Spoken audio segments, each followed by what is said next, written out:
আসসালামু আলাইকুম। আহ, ওয়ালাইকুম আমরা সালাম। ইতিপূর্বে লাইভে জয়েন করলাম। প্রথমেই সবাইকে আন্তরিকভাবে দুঃখিত, কারণ আমরা কিছু কারিগরি ত্রুটির জন্য অনুষ্ঠান শুরু করতে প্রায় 20 মিনিট দেরি হয়েছে।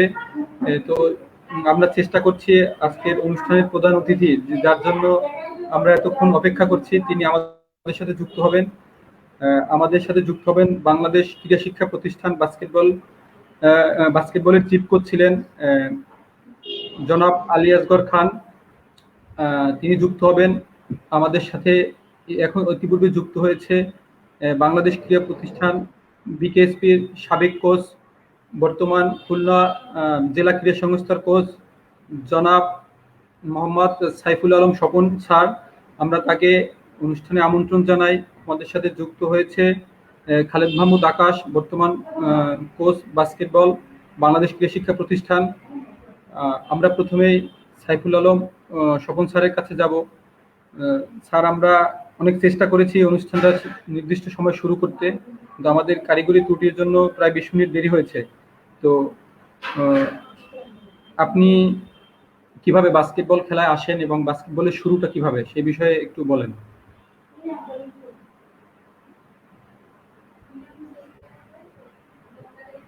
হ্যালো। হ্যাঁ স্যার, আপনার হ্যাঁ, বাস্কেটবলে আসা শুরু একদম প্রথম দিকের ঘটনাগুলো একটু বলেন, কিভাবে আপনি বাস্কেটবলে ইনভলভ হলেন। প্রথমে আমি ধন্যবাদ দিতে চাই। আসলে বাস্কেটবল বাংলাদেশে বিশেষ করে এরকম একটা অনুষ্ঠানের আয়োজন করা এবং আমাকে আমন্ত্রণ করার জন্য সবাইকে অনেক অনেক ধন্যবাদ, এবং উপস্থিত যারা বাংলাদেশের বিভিন্ন প্রত্যন্ত অঞ্চলে আমাদের এই লাইভটা দেখছেন, সবাইকে আসসালামু আলাইকুম। সবাই ঘরে থাকবেন, ভালো থাকবেন, সুস্থ থাকবেন। আমাকে যে কোশ্চেনটা করা হয়েছে আমার বাস্কেটবল লাইফের শুরুটা, আমার বাবা মা প্রথমেই আমাকে একটা মিশনারি স্কুলে ভর্তি করান, যেটা কোনো সেন্ট জোসেফ স্কুল। এই স্কুল থেকে আমার যাত্রা শুরু, কিন্তু স্কুল লাইফে কখনো আমার খেলার সুযোগ হয় নাই। আহ,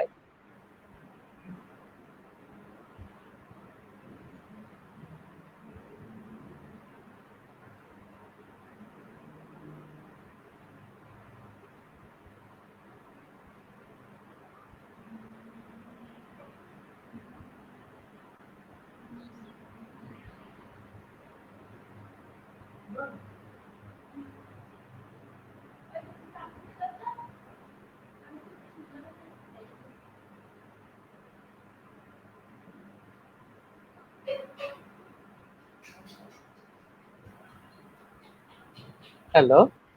হ্যাঁ স্যার, শুনতে পাচ্ছি, আপনি বলেন স্যার। আচ্ছা। আমি যেহেতু মিশনারি স্কুলে পড়াশোনা করেছি, আমাকে স্কুল টিমে কখনো আমার খেলার সুযোগ হয় নাই। তার কারণই হলো যে আমি তখন হয়তো অতটা বাস্কেটবল খেলার সম্পর্কে অতটা পারতাম না, স্কুল টিমে চান্স পাওয়া তো প্রশ্নই ওঠে না। বাই টাইম আমি একদিন বাস্কেটবল নিয়ে শুটিং প্র্যাকটিস করছি, আহ, বা শুটিং প্র্যাকটিস না, আমি তখন বাস্কেটবল নিয়ে খেলছি। তখন আহ, একজন সিনিয়র প্লেয়ার এসে আমাকে বলছে যে তুমি মাঠে কেন, তুমি তো পারো না এগুলো থেকে, তুমি কোর্ট থেকে দূরে যাও। তাই আমি বললাম যে আমি একটু বাস্কেটবল ধরি। তখন সে আমাকে একটু রাগ করে, রাগটাকে একটু এমন এক পর্যায়ে ইয়ে করে যে সে একটু খুব একটু বেশি নেগলেক্ট করে। নেগলেক্ট করে তখন আমার ভিতর থেকে একটু কাজ করে যে না, এই খেলাটা তো একটু দেখি শিখি। এই খেলাটা দেখলাম যে একটা বলতে গেলে সবার কাছে শুনি ইনডোর গেম, যদিও আমরা আউটডোরে খেলছি। তো সেক্ষেত্রে আমি একটু চেষ্টা করে দেখছিলাম, তো তারপর থেকে বাস্কেটবলের ইয়েতে আসে খুলনা সেন্ট জেভিয়ার্স স্কুলের মাধ্যমে। আচ্ছা, এরপরে আসবো স্যার, আপনি কোচিং আসেন। প্রথম আপনার, হয়তো আমার ভুল হতে পারে, যে আপনি বাংলাদেশ ক্রীড়া শিক্ষা প্রতিষ্ঠানে কোচ ছিলেন, সেটাই কি আপনার প্রথমে কোচিং আসা, না এর আগেও আপনি কোথাও কোচিং এ ছিলেন? না, বিকেএসপি হলো আমার বাস্কেটবলের বলতে গেলে প্রথম ওখানে জয়েন করা অ্যাজ এ অ্যাসিস্ট্যান্ট কোচ হিসেবে। ওখানে জয়েন করা, রাইট। হ্যাঁ, এর কিন্তু আগে। এর আগে আমি কখনো প্লেয়ার ছিলাম, আমি রেগুলার হুম, প্লেয়ার ছিলাম। বলতে গেলে তখন ছিল আমার লাইফের আমি একটা পিক টাইম, যে টাইমে আমি একটা সবার মোটামুটি বাস্কেটবল প্রথম সারির কিছু প্লেয়ারদের ইয়ে করলে তখন দেখছি আমাদের ক্লাবটা একটু ধরা হয়। যেহেতু ক্লাবটা আমাদের প্রথম পর্যায়ে 2-3 নম্বরে ছিল, সেহেতু ওই সেন্সে আমি মনে করি যে আমাকে হয়তো সবাই একটু পছন্দ করছে যে না, সে ওই টিমে মনে হয় সে একটা ভালো প্লেয়ার আমার কাছে মনে হয়। আর খেলা থেকে স্যার আপনি কোচিং এ আসেন কিভাবে আর কি? কোচিং এ আসাটা কখন আসেন? খেলা ছেড়ে দিয়েই না? আহ, কি খেলা না যখন না না, হ্যাঁ, আমি 2000 সরি 1998 সালের দিকে আমার আজগার স্যার এবং বিকেএসপি বাস্কেটবলের যে প্লেয়ার গুলাকে ঢাকার বিভিন্ন স্কুল টুর্নামেন্ট অ্যাটেন্ড করতাম। তো অ্যাটেন্ড করার প্রেক্ষিতে আমি দেখতাম যে ছেলেগুলো খুব ভালো প্র্যাকটিস করতেছে বা ভালো ম্যাচ দিচ্ছে। তো নিজের ভিতরে একটা কিউরিওসিটি আসলো যে আমি যদি একটু একটা যদি এজ গ্রুপের বা বিভিন্ন ইয়েতে যদি একটা কোচিং করানো হয়, আমি যেটা জানি সেটা যদি ওদেরকে একটু জানাইতে বা এরকম যদি দিতে পারি, তাহলে সেক্ষেত্রে তো আমি মনে হয় কিছু একটা করতে পারি। তো তারপর থেকে আমার ভিতরে একটা কাজ করছিল যে না, আমি বাস্কেটবলের বাংলাদেশের সর্বোচ্চ যে জায়গাটা, বিশেষ করে বিকেএসপি, হুম, সেই বিকেএসপি তে গেলে কেমন হয়। তারপর থেকে আমার কিছু বন্ধু বান্ধব যারা আমার ক্লাসমেট, সরি আমার টিমমেট যারা আছে, তারা অলরেডি বিকেএসপি তে বিভিন্ন বাস্কেটবল ডিসিপ্লিনে জয়েন করে ওরা ওটা বাংলাদেশের বিভিন্ন প্রান্তে কাজ করছে বাস্কেটবলটাকে নিয়ে। তো সেই সেই প্রেক্ষাপটে আমার আগ্রহটা আরো বেশি জন্মায় এবং আমি তারপরেই ইয়ে করি, বিকেএসপি তে জয়েন করার জন্য আমি সদ্য হাসদা স্যারের শরণাপন্ন হই এবং তাকে ব্যাপারটা একটু শেয়ার করি। সেও আমাকে এই আমাকে এক প্রকার বলতে গেলে ওয়েলকাম জানায় যে ঠিক আছে, তোমার মতো ছেলেদের আমাকে একটু দরকার, যেটা আসো, আমাদের ছেলেগুলো তোমাকে চেনে, খুব পছন্দ করে। তো আসো, এটাতে আমাদের ছেলেদের জন্য অনেক সুবিধা হবে। হুম, তারপর থেকেই একটু সময়ের মধ্যে আমি আহ, আমি একটা অনেকটা মিরাকেল ব্যাপার যে আমি খুব তাড়াতাড়ি জয়েন করতাম হুম। বিকেএসপিতে তাদের অ্যাসিস্ট্যান্ট হিসেবে। ও আচ্ছা। আরেকটা বিষয় আমরা জানতে চাইবো, সেটা হচ্ছে আপনার এখন তো ব্যক্তিগত একটা বিষয়। সেটা হচ্ছে আপনার কি বিশেষ করে বাস্কেটবল মহলেই বেশি, কারণ আমরা বাস্কেটবল মহল থেকে আপনাকে চিনি, পরিচিত। তো এখানে আপনার খুব বেশি একটা গ্রহণযোগ্যতা, সেটা হচ্ছে আপনার বিহেভিয়ারের জন্য, যে সবাই বলে স্বপন ভাই খুব স্মার্ট, ভালো ড্রেস পরে, ভালো জুতা পরে বাস্কেটবলের। তো সেই জিনিসটা কেমন লাগে? সবাই আপনাকে খুব পছন্দ করে, এই ভালো লাগাটা আপনার কাছে কেমন লাগে? ভালো লাগাটা তো অবশ্যই অবশ্যই আমার কাছে খুব ভালো লাগে যে সবাই আমাকে খুব পছন্দ করে। আর বিশেষ করে আমাকে আমি এটা শিখছি হলো আমার যারা সিনিয়র আছেন, আমার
হ্যালো।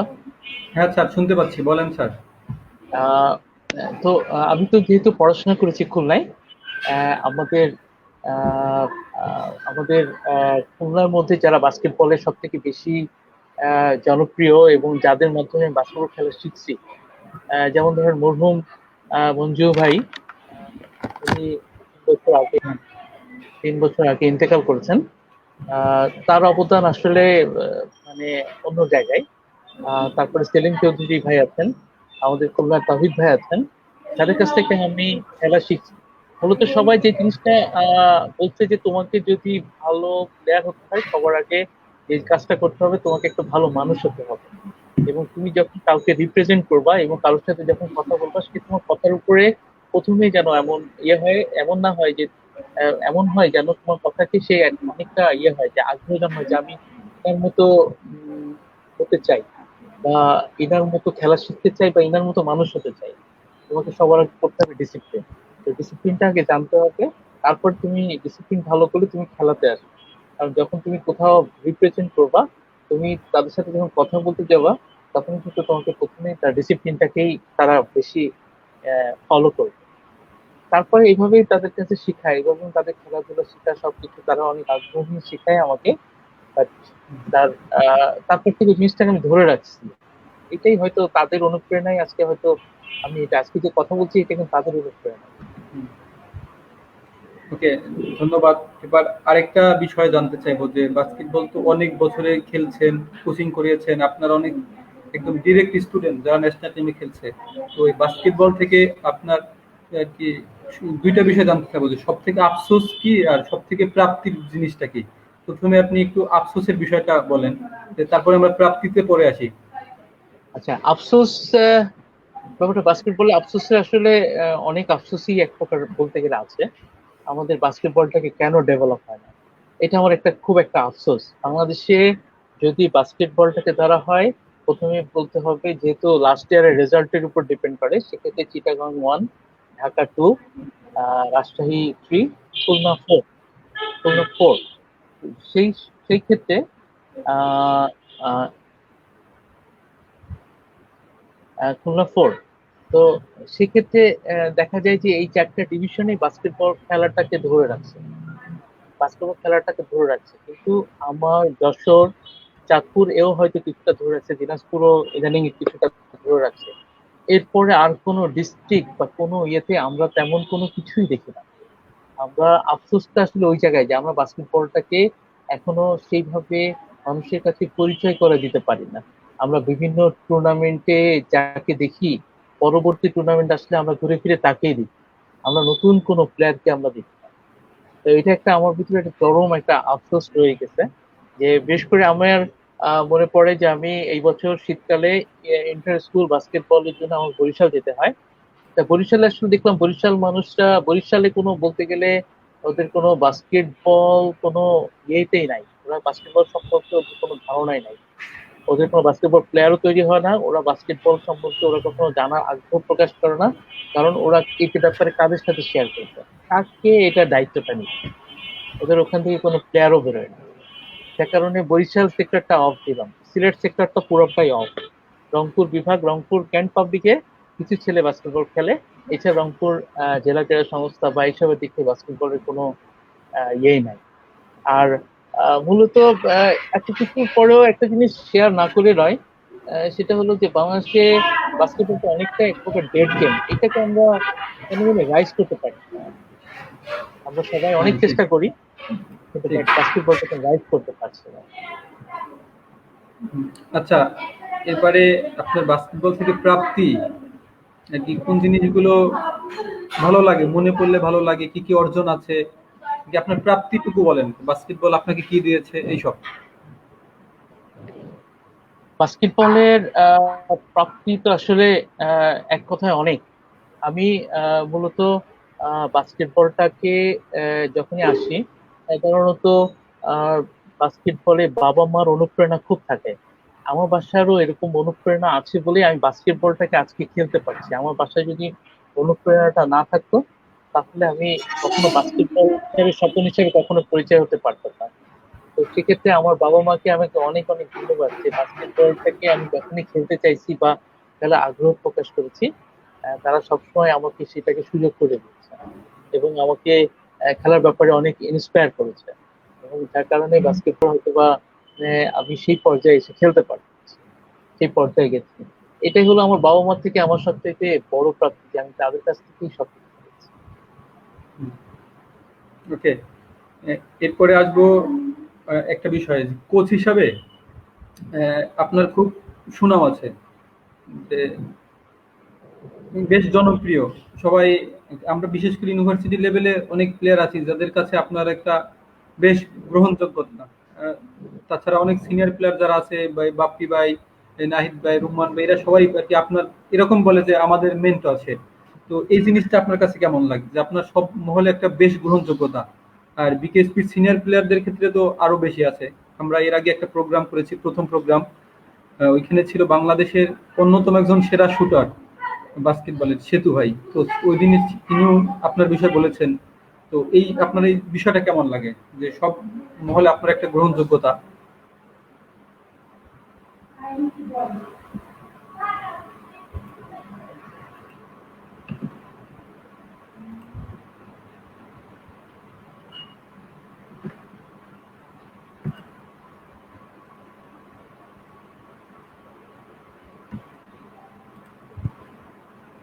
আপনি কি আমার প্রশ্নটা বুঝতে পেরেছেন?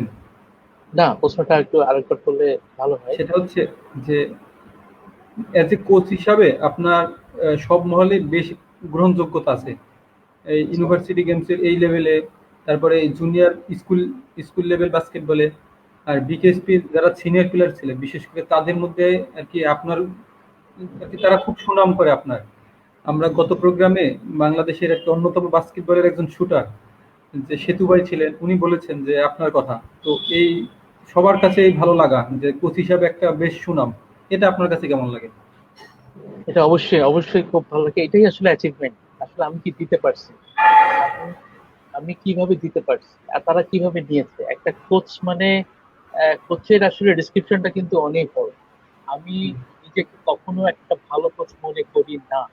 হুম।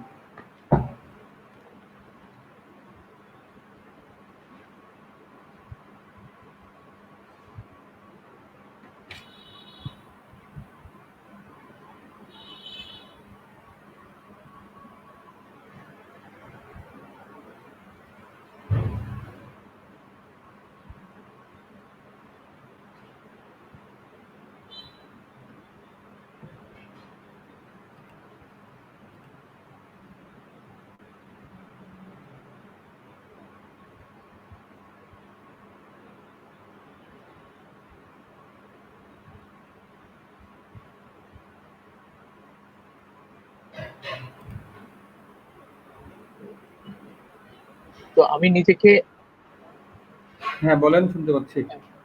আমি আমি নিজেকে আহ, আমি কোচ মনে করি না। আমি মনে করি সবাই আমার একটা বন্ধুর মতো। আর কোচের যে মানে কোচের যে ডেসক্রিপশনটা, একটা কোচ হতে গেলে কি লাগবে, আমার কিন্তু সব গুণ নাই। আমি আমি যে জিনিসটা আমি লেখাপড়া বা আমি বিভিন্ন জায়গাতে হেঁটে যে জিনিসটা জানছি, একটা কোচের যে দায়িত্ব থাকে একটা প্লেয়ারকে বোঝা। একটা প্লেয়ারকে সবসময়, একটা প্লেয়ার মাঠে আসলো, তাকে আমি একটু ড্রিবল শেখালাম, তাকে শুটিং করা শেখাইলাম, এবং দিনের পর দিন তাকে আমি শেখাইলাম, তার মানে যে সে একটা প্লেয়ার হয়ে যাবে তা কিন্তু না। হ্যাঁ, এখন তার ব্যক্তিগত লাইফেও কিছু কিছু হস্তক্ষেপ করতে হবে। তার আসলে সমস্যাটা কোথায়, তার আসলে সে কোন জিনিসটাকে সে তার আহ, ভালো প্লেয়ার হতে বাধা সৃষ্টি করে, সেই জিনিসগুলোকে যদি আমি ওভারকাম করে দিই, তাহলে হয়তো বা সে হয়তো ইয়ে করবে। আহ, সে হয়তো ওইটুকু ওভারকাম করতে পারলে হয়তো ইয়ে থাকে। আমি তার সাথে জাস্ট একটা সাপোর্ট দিব, তার যে ল্যাকিংস গুলো, সেই ল্যাকিংস গুলোটা আমি তো ধরাই দিব। এটাই হলো হয়তোবা আমাকে অনেক কাছে অনেক কিছুতে গ্রহণ যোগ্যতা হোক।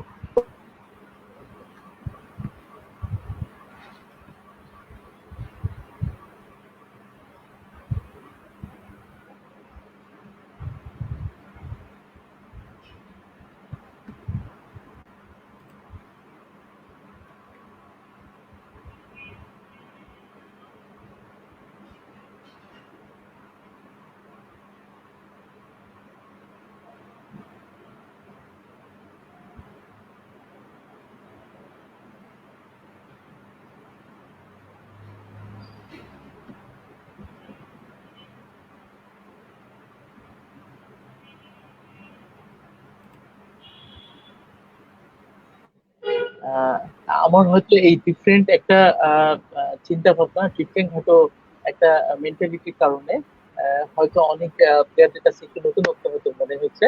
আহ, তারপর থেকে হয়তো দেখা গেছে যে আমার গ্রহণযোগ্যতা হয়তো তাদের কাছে একটু হয়তো একটু ভালো লাগছে বা এক্সেট্রা এক্সেট্রা। স্যার, আমরা ইতিপূর্বে বেশ কিছু কমেন্টস পেয়েছি। এর মধ্যে আমরা ২ টা কমেন্টস নিব। একটা আপনি স্ক্রিনে দেখতে পাবেন যে বাংলাদেশের একজন সাবেক ন্যাশনাল বাস্কেটবল প্লেয়ার লিখছে যে কামরুল হাসান শান্ত ভাই, যে স্বপন ভাই is the best stylish basketball coach in Bangladesh. আমরা ইতিপূর্বে এই বিষয়ে আলোচনা করেছি।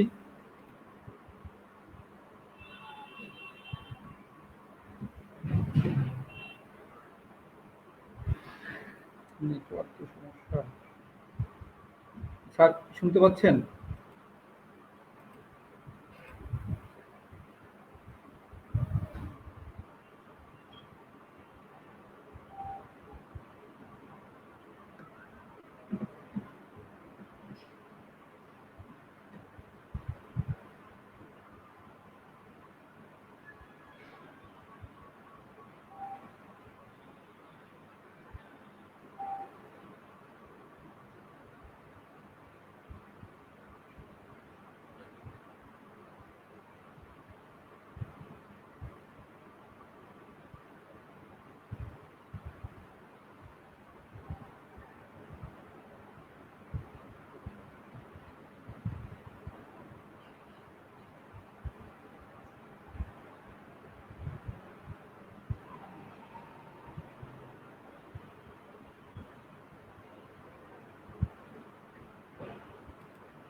হ্যাঁ, সমস্ত নেটওয়ার্কে একটু হ্যাঁ, জি স্যার, নেটওয়ার্কে একটু সমস্যা, এই জন্য এরকম হচ্ছে। স্যার, আরেকটা কমেন্ট নেব। সে কমেন্টসটা করছে আমাদের আহ, ঢাকা বিশ্ববিদ্যালয়ের ফিজিক্যাল এডুকেশন ডিপার্টমেন্টের উপপরিচালক আজাদ রহমান স্যার। আপনার সম্পর্কে আপনি যদি স্ক্রিনে দেখতে পাবেন যে বন্ধু স্বপনকে দেখে ভালো লাগছে। ওর বাস্কেটবলের যে অবদান তা ঈর্ষণীয়। সবসময় নতুন প্লেয়ার তৈরিতে কাজ করে যাচ্ছে। মানুষ হিসাবে ও অসাধারণ। এগুলো কেমন লাগে নিজের কাছের মানুষের কাছ থেকে এরকম কমপ্লিমেন্ট পেতে? এটা আসলে ধন্যবাদ আজাদ। আসলে এসব শুনতে তো খুবই ভালো লাগে। আমার বিশেষ করে আমার যারা আমার কিছু ওয়েল উইশার, বিশেষ করে আমার বন্ধু আজাদ, অনেকদিন ধরে আমরা একসাথে খেলাধুলা করছি। ও একটা, আমরা এক টিমে কখনো খেলি নাই, কিন্তু কথা বলে আমাদের বন্ধুত্বটা অনেক গাঢ়। আহ এবং ও যেটা কমেন্টস করছে যে হ্যাঁ, আমি নতুন প্লেয়ারদেরকে সবসময় প্রায়োরিটি দিই। তার কারণই হলো আহ নতুন প্লেয়ারটাকে আসলে সামনে, আহ, যে কোনো নতুন প্লেয়ারই সামনে অনেক সুযোগ তৈরি করবে এবং অনেক জায়গায় রিপ্রেজেন্ট করবে। এবং বাস্কেটবল ফেডারেশন যে জিনিসটা চাই, অনেক বেশি প্লেয়ার চাই, নতুন প্লেয়ার চাই। আমি নতুন নতুন প্লেয়ারকে, বাচ্চাদেরকে বিশেষ করে বিভিন্ন এজ গ্রুপে খেলার জন্য তার একটা একটা জায়গা তৈরি করাতে আমি আপ্রাণ চেষ্টা করি, যার জন্য হয়তো ইয়াং জেনারেশনটা আমাকে একটু অন্যরকম পছন্দ করে। আর আজাদ তো আসলে অন্যরকম একটা মানুষ। হ্যাঁ, জি, আমরাও আসলে পার্সোনালি তাকে চিনি। আজাদ স্যার, তিনিও বাস্কেটবল প্রেমী, তিনিও বাস্কেটবলের জন্য চেষ্টা করেন কিছু করার সবসময়। হ্যাঁ, এবং ওর একটা ভালো জিনিস আছে, ওর একটা আরো একটা জিনিস আছে, যেহেতু ও কিন্তু মাঝে মাঝে আমাকে কিন্তু কিছু কিছু সাজেস্ট করে। বিশেষ করে বাস্কেটবলের নতুন কিছু পেলে, নতুন কিছু হ্যাঁ, ইয়ে হলে আমাকে হয়তো অনেক কিছু সাজেস্ট করে, এবং আমি ওর অনেক কিছু দেখি সরি, বিভিন্ন জায়গায় বাস্কেটবল।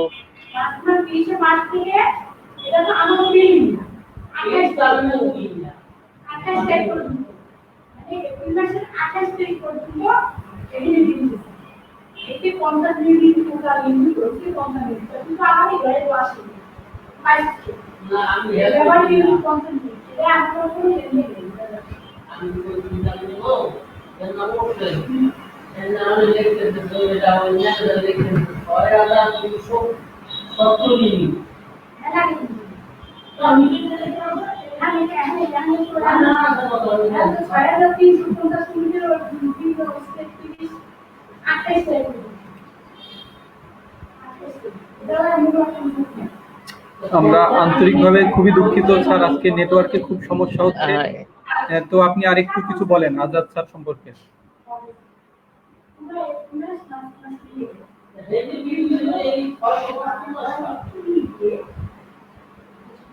এই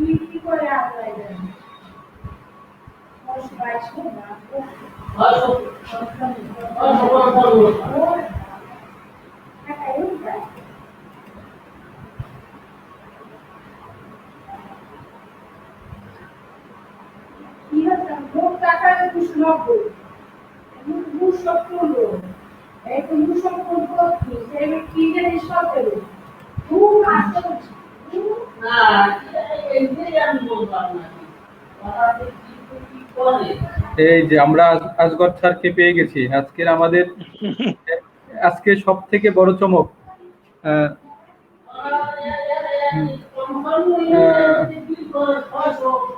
আজগর স্যারকে দেখতে পাচ্ছি, স্যার একটু ক্যামেরাটা ধরবেন।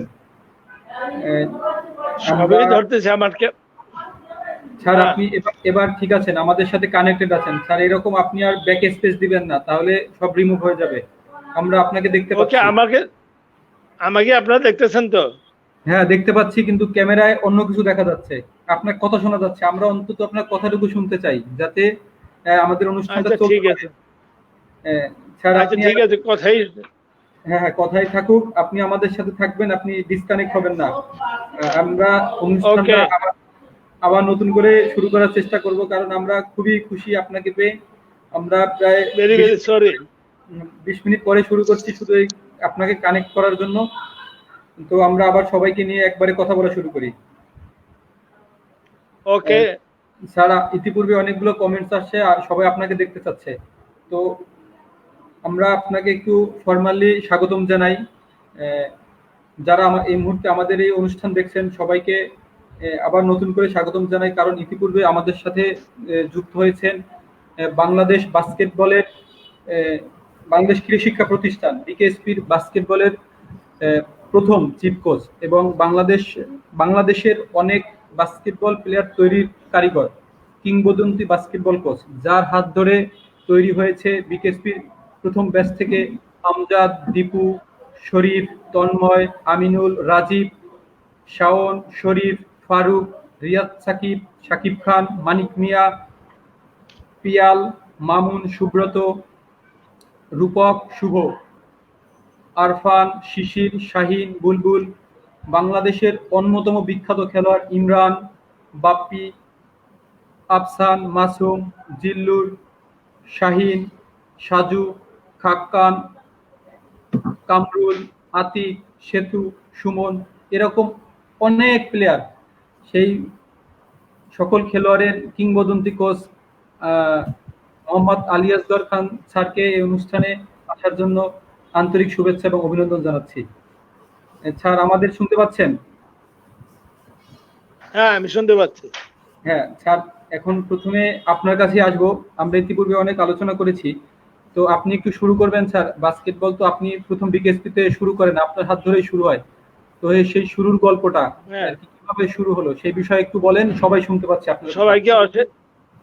সবাইকে অশেষ ধন্যবাদ। আমি খুব লজ্জিত যে আমার ক্যামেরা হয়তো কোনো প্রবলেম ছিল, যার জন্য আমি প্রায় 20-25 মিনিট দেরি হয়ে গেছে।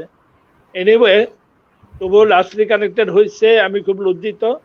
তবে সবাইকে স্বাগত জানাচ্ছি, বিশেষ করে এই ক্রুশিয়াল মোমেন্টে দেশের যা অবস্থা, তাতে সবাইকে স্বাগতই শুধু জানাচ্ছি না, দোয়া করছি যে না সবাই সুখে থাকে, আমরা যারা সুস্থ আছি তাতে করে আল্লাহ সুস্থ রাখে। আমার ছাত্র যারা এখানে আছে বা শুনতেছ, তোমাদের কথা আমার প্রায় মনে পড়ে এবং তোমাদেরকে আমি শুভেচ্ছা জানাচ্ছি। আজকে অনুষ্ঠানটা অনেক বড় হওয়ার কথা ছিল, কিন্তু আমার জন্য হয় নাই।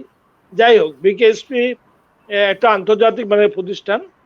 আমার জীবনটা অনেকটা ওইখানেই কেটেছে। মেইন 20টি বছর আমি সেখানে কাটিয়েছি।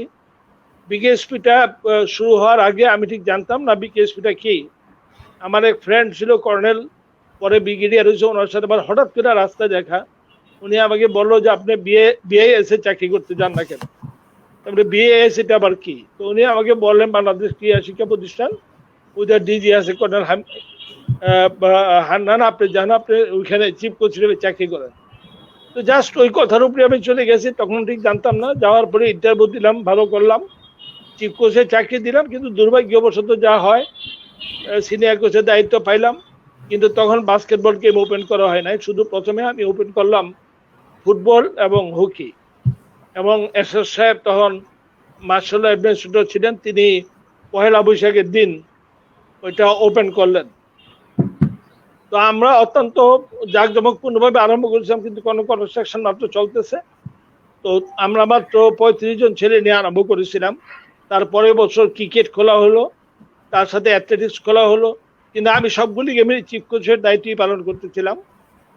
তো 98 সালে যে আমি বাস্কেটবলটা খুলতে পারলাম, কারণ ওইখানে যে বিকেএসপি তখন আমাদের ডিজি ছিলেন মাহমুদ স্যার, উনি মারা গেছেন।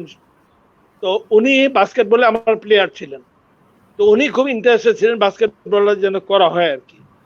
তো আমি সেখানে বাস্কেটবল করলাম, কিন্তু যেটা হয় সাধারণত বাস্কেটবলটা একে তো কোনো পপুলার গেম নয়, দ্বিতীয়ত খেলতে যে ক্যাপাবিলিটি প্রয়োজন হয় সেটা আমাদের দেশে একটু কম আছে। কিন্তু তবুও আমি চেষ্টা করলাম, কিন্তু আসলে কোনো প্লেয়ার পাচ্ছিলাম না। তা আমি তখন বললাম যে আমি ফেলিওর তো জীবনে হইনি, এখানেও হব না, যদিও আমি অন্য গেমে চিফ কোচ, কিন্তু আমার গেম আমি খুলতেই হবে। তাই বিভিন্ন গেম থেকে যেসব ছেলেরা ভালো করতো না, চান্স পেতো না, কিন্তু ফিজিক্যালি কিছুটা ভালো, তাদেরকে আমি সিলেক্ট করে আরম্ভ করলাম এবং তাদেরকে মোটিভেট করে আমি আমার গেমে নিয়ে আসলাম। তা আমার সৌভাগ্য শুধু একটা, যে যারা কোনোদিন খেলোয়াড় ছিল না, যারা বাস্কেটবল কোনোদিন খেলেও নাই, দেখেও নাই, তারাই কিন্তু আমার এখানে আসছে এবং তারা অনেকেই ন্যাশনাল টিমের প্লেয়ার হয়েছে, যেটা আনএক্সপেক্টেড। এটার অনেকগুলি কারণেই আছে। আপনি যেসব প্লেয়ারদের নাম বলছেন, they are very much close to me, এবং তাদের নাম আমি সবগুলি ভুলেও গেছিলাম।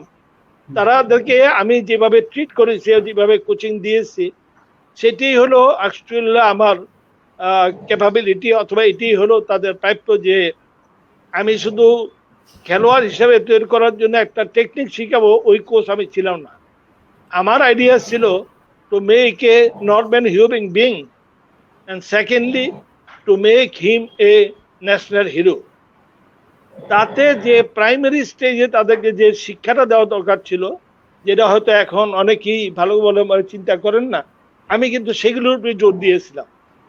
তারপরে ফিজিক্যাল ফিটনেস জোর দিয়েছি, তাদের মরালিটির উপরে জোর দিয়েছি, হিউম্যানিটির উপরে জোর দিয়েছি, যার ফলে আমার প্রত্যেকটা ছেলে, আমাকে এমন কোনো দিন যায় নাই যে আমার ক্লাসে মেয়াই কামিং স্যার করে কোনো ছেলে প্রবেশ করছে। তার মানে আমি আসা আগে সবাই রেডি থাকতো। এমন কোনো ছেলে নাই যার ড্রেস নিয়ে আমাকে কথা বলতে হয়েছে, এমন কোনো ছেলে নাই সে কেন পারে নাই কথা বলতে হয়েছে। এবং খবর নিয়ে জানা যাবে আমি কোনো ছেলের গায়ে হাত তুলিনি, একটা ছেলে ছাড়া, যে ছেলেটাকে আমি খুব বেশি আদর করতাম, ইমরান, তাকে মেরেছিলাম এই জন্য যে তার বিরুদ্ধে আমার কলেজের টিচাররা অনেক নালিশ করে, বলতো যে সে লেখাপড়া করে না, সে বিড়ি খায়, সেই করে সেই করে। তো ওই রাগে সে আবার আমার এক ছাত্রেরই ভাগিনা, একদিন তাকে আমি 2টা পিটা দিছিলাম, সেটা আমার মনে এখন আছে। কিন্তু আমি বাস্কেটবলের ছেলেকে মারি নাই এবং কোনো শাস্তিও দেয়নি। কিন্তু সৌভাগ্যবশত এই যে আমার প্রত্যেকটা ছেলে এত আদর্শবান হয়েছে, যেটা নিয়ে আমি এখনো নিজেকে এবং তাদেরকে ধন্যবাদ দেই। আমার নিজে আমি অত্যন্ত গ্রেটফুল যে আমি কিছু ভালো চরিত্রবান ছেলেকে গঠন করতে পারছি। ইভেন আমি যখন প্রথম কি বলে ইন্টার স্কুলে পার্টিসিপেট করতে যাই, অনেকেও ডিসকারেজ করেছিল ঠিকই, কিন্তু সেখানে আমি ফাইনাল খেলা হলো ইয়ার সাথে, সেন্ট গিগির সাথে, কিন্তু কোচ যিনি ছিলেন, 2জন রেফারি ছিল, তারা 2জনই ছিল সেন্ট গিগির ছাত্র, তাই তাদেরকে জিতেই হবে। লাস্টে আমাকে 5 মিনিটের মধ্যে 28টা ফ্রি থ্রো দিলে আমার টিমের এগেন্স্টে দিয়া ওদের টিমকে জিতেলো। তা আমি এতে ভেঙে যাইনি, আমি চিন্তা করছি ঠিক আছে, let the time come next year. এরপর থেকে আমি যত বছর বিকেএসপিতে ছিলাম, আমার টিমকে কেউ হারাতে তো পারেই নেই। প্লাস এমন একটা নিয়ম করলো যে না, বিকেএসপি যদি ইন্টার স্কুল খেলে অন্য কোনো টিম আর আসবে না, কারণ সবাই জানে বিকেএসপি আসছে তারাই চ্যাম্পিয়ন হবে। That was the thing I could achieve. মানে আমার প্রত্যেকটা ছেলে জান দিয়ে খেলেছে, এবং তাদের নাম যাদেরকে বলেছেন তারা অনেকেই ন্যাশনাল টিমে খেলেছে। এবং তাদের মধ্যে আরো একটা চরিত্র আমি দেখেছি, আমি যখন দেরাদুন নিয়ে গেছিলাম ছেলেদেরকে, তখন তাদের ডিসিপ্লিনটা, এটা এক কথায় বলা যাবে না। দেরাদুন এমনই একটা স্কুল যেখান থেকে 7 জন প্রাইম মিনিস্টার ইন্ডিয়ার বের হয়েছে। অথচ ওইখানকার শিক্ষকরা, প্রিন্সিপালরাও কিন্তু বলতে বাধ্য হয়েছে যে ডিসিপ্লিন যদি শিখতে চাও বাংলা বিকেএসপি ছেলেদের কাছ থেকে শিখো। এই জিনিসটা তারা অ্যাকোয়ার করেছে বলেই তারা অনেক ভালো প্লেয়ার হতে পারছে, এখনো প্রত্যেকেই বড় হয় প্রতিষ্ঠিত হয়েছে। মানে এছাড়া আমার সাথে ছিল, আপনার পাশে বসে আছেন সাইফুল, তারাও দেখেছে আমি আমার ব্যক্তিগত জন্য কোনো কিচ্ছু করিনি। whatever I did for my students, টাকা পয়সা সুযোগ সুবিধা সবকিছু দিয়েছি, কিন্তু আমি খুব রাগী টিচার, সবাই জানে, এখনো ভয়ে কথা বলতে চায় না, কিন্তু আমি কাউকে কোনো রাগ, কোনো মায়ের অথবা কোন রকমের খারাপ ব্যবহার করিনি। তার মানে আমি কথা বুঝাতে চাচ্ছি এই, ছেলে পেলে দেখে যদি তুমি মনের দিক থেকে ভালোবাসো, যে আমি তাকে সত্যিকার ভাবে ভালোবাসি, সে আমার ছেলের মতো, তাকে মানুষ করা আমার দায়িত্ব, তার না, সে তো আমার কাছে আসছে মানুষ হওয়ার জন্য, আমার দায়িত্ব তাকে মানুষ করা। তাই তাকে কি করা উচিত, এটা কোচের কোনো, যদি বলেন আপনি যে কি করতে হবে ভালো কোচ হতে হলে, কি করতে হবে প্লেয়ার হওয়ার জন্য, তার কোনো ডেফিনেশন আমি দিতে পারবো না, বরং কি করতে হবে না এটা হয়তো বলতে পারবো। কেন, এটা একটা ছেলে কি পরিবার থেকে আসছে, what is the background of his life, তার বাপ মা কিরকম ছিল, সে কি চায়, তাকে কি দিলে সে খুশি হবে, কে দিলে সে কোন জিনিসটা শিখেলে সে আনন্দিত হবে, কোনটা শিখেলে সে বুঝবে শিখা দরকার, এবার না শিখলে হবে না। এই জিনিসগুলি কোচকে চিন্তা করতে, এটা হলো 1 মিনিট বা 1 ঘন্টার চিন্তা না, এই চিন্তাটা হইলো সব সময়ের জন্য কোচের করতে হয়। আমরা যারা কোচিং বা যাদেরকে আমি কোচ দেখেছি, আমার প্রায় 30-35 জন কোচ বিকেএসপিতে চাকরি করেছে, ক্লাসে আসছে, ভালো জ্ঞান আছে, কোচিং করেছে, all right, this is one thing. কিন্তু ছেলেগুলিকে মানুষ করার জন্য কি করতে হবে এটা চিন্তা করাটা সবচেয়ে বেশি প্রয়োজন। যেমন একটা ছেলে অত্যন্ত হাই স্পিডের, কিন্তু তার কোনো এন্ডিউরেন্স নাই। একটা ছেলে ভালো এন্ডিউরেন্স, তার এজিলিটি নাই। একটা ভালো এজিলিটি আছে, তার ফ্লেক্সিবিলিটি নাই। এরকম ধরনের কোনো ছেলের কোনো পারফরমেন্স খুব বেটার, কোনো পারফরমেন্স কিছুই নেই। এখন আমাকে ইন্ডিভিজুয়ালি চিন্তা করতে হবে যে যেই ছেলেটার যেই জিনিসটা অভাব আছে, তাকে ইন্ডিভিজুয়ালি ওই ট্রেনিংটা দিতে হবে। আমি যেন জেনারেল ট্রেনিং যদি আমি সবাইকে দিতে চাই, তাহলে কিন্তু ছেলেরা পার্টিকুলারলি উপকৃত হবে না, জেনারেল উপকৃত হবে একটা টিম। একটা স্টেজ যাওয়ার পরে আর কিন্তু তারা আর উঠতে পারবে না। কিন্তু ইন্ডিভিজুয়ালি যদি আমি যদি যা তার এই একটার মধ্যে 3টা ব্যাটার আছে আর একটা আমি স্পেশাল কোচিং দেই, সে এটাতে উঠে গেলে he can rise up, he can go to the national level. আমার কাছে যেসব ছেলে ভর্তি হতে আসছে তখন কিন্তু একটা ছেলে ন্যাশনাল টিমে তো দূরের কথা, ফার্স্ট ডিভিশন টিমে খেলার কোনো যোগ্যতা অর্জন করতে পারে না, এমন আশাও করেনি। বাট তারা automatically they have gone to the first division, automatically তাদের অনেকেই ন্যাশনাল টিমে চলে গেছে। তাই কোচিংটা অত্যন্ত একটা লাভলি একটা প্রফেশন। আমরা যদি ছেলে দেখে ভালোবাসতে পারি এবং ছেলেকে যদি টেকনিক্যালি এবং তাদেরকে ভালোবাসা দিয়ে যদি আমরা শিক্ষা দিতে পারি, তাহলে যে কোনো টিমেই ভালো রেজাল্ট করবে। আর কিভাবে ভালো রেজাল্ট করতে হবে তার তো অনেক থিওরি আছে, কিন্তু একেবারে বা অল্প সময় বলা যাবে না। কিছুটা আমি টাচ করে যাচ্ছি। একটা লং টার্ম প্ল্যানিং এর দরকার আছে, একটা মিডিয়াম টার্ম প্ল্যানিং এর দরকার, একটা শর্ট টার্ম প্ল্যানিং এর দরকার। শর্ট টার্ম প্ল্যানিং তো সবাই করে, মিডিয়াম টার্মটা করে না, আর লং টার্ম প্র্যাকটিস করাই না। স্যার আপনার এই বিষয়ে কথা বলবো আপনার সাথে। আমরা এখানে একটা মন্তব্য নিয়ে নিচ্ছি। আজাদ স্যার আপনাকে সালাম জানিয়েছে এবং তিনি খুবই গর্বিত যে আপনার সাথে বিকেএসপিতে কাজ করতে পেরে। তো আজাদ স্যার সম্পর্কে আপনি কিছু বলেন স্যার। আজাদ রহমান। আজাদ আমার ছাত্র হিসেবে খুব বেশি দিন না পাইলেও তাকে আমি কতটুকু আপন জানি আই ক্যানট সে, বলা যাবে না যে কতটুকু তাকে আদর করে। তার চেহারাই বোঝা যাচ্ছে এখন হাউ হ্যাপি হি ইজ। সে আমার সাথে অনেক সময় কোচিং এ বাইরে যেত, তার যথেষ্ট নলেজ আছে এবং শিখার আগ্রহ আছে। I love him too much. এবং সে জীবনে আরো অনেক, সে তো উন্নত আল্লাহর রহমতে অনেক হয়েছে। I feel proud of him এবং সে আরো অনেক উন্নত হয়েও আমি আশা করি। Azad, thank you very much. হ্যাঁ স্যার, আমরা আবার আপনার কাছে আসবো। আর কোনো প্রশ্ন? হ্যাঁ স্যার, আমরা আবার আপনার কাছে আসবো। এবার আমরা একটু আমাদের সাইফুল আলম স্বপন স্যারের কাছে যেতে চাই। স্যার সম্পর্কে একজন একটা মন্তব্য করেছে আমরা সেই মন্তব্যটা একটু দেখব। সেটা হচ্ছে মাসুদুর রহমান রনি, যশোর বিজ্ঞান ও প্রযুক্তি বিশ্ববিদ্যালয় বাস্কেটবল দলের একজন খেলোয়াড় এবং বিকেএসপির এক্স স্টুডেন্ট ছিল। স্বপন ভাই যেমন খেলোয়াড় ছিলেন তেমনি একজন সফল কোচ। তার হাত ধরে অসংখ্য বাস্কেটবল খেলোয়াড় তৈরি হয়েছে। দক্ষিণ অঞ্চলে বাস্কেটবল খেলাটাকে তিনি ধরে রেখেছেন। আর ভাই একজন অসাধারণ মানুষ। তার সাথে কথা বলে সত্যি আমার অনেক ভালো লাগে। অসাধারণ পার্সোনালিটি, ব্যক্তিত্ব সম্পন্ন মানুষ। আহ, স্বপন স্যার কিছু বলবেন এ সম্পর্কে? মাসুদুর রহমান রনি, আমাদের যশোর বিজ্ঞান ও প্রযুক্তি বিশ্ববিদ্যালয়ের বাস্কেটবল খেলোয়াড় এবং বিকেএসপির এক্স স্টুডেন্ট। ধন্যবাদ রনি। রনিকে আমি কখনো আমার বাস্কেটবল প্লেয়ার হিসেবে কখনো পাইনি, কিন্তু ওকে আমি দেখেছি যখন যশোর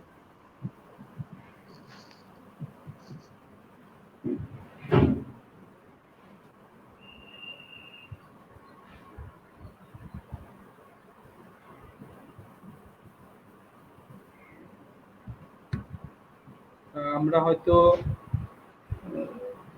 স্বপন স্যারের কথা শুনতে পাচ্ছি না। আমাদের একজন আকাশ ভাই এই কমেন্টটা দেখেন, এটা আসগর স্যারকে, এই প্রশ্নটা আসগর স্যারকে করেন। আচ্ছা, আমার স্যারের কাছে সুবিধা আছে না, সব ঠিক আছে। জাহিদ হাসান ভাই, এটি বিকেএসপি বর্তমান শুটিং কোচ, আজগর স্যারের সময়কালীন ছাত্র ছিলেন শুটিং বিভাগের। তিনি আজগর স্যারকে সালাম জানিয়েছেন এবং আপনি তাদের আদর্শ হয়ে আছেন, এরকম কিছু তিনি বলেছেন। এরপরে দেখতে পাচ্ছি আজগর স্যারের স্টুডেন্ট কামরুল ভাই, কাজী আমির আলী ভাই। কাজী আমির আলী ভাই স্যারকে খুবই দেখতে যাচ্ছেন। আমার দেখতেছি, সম্ভব হলে স্যারকে অবশ্যই দেখানো সম্ভব হবে।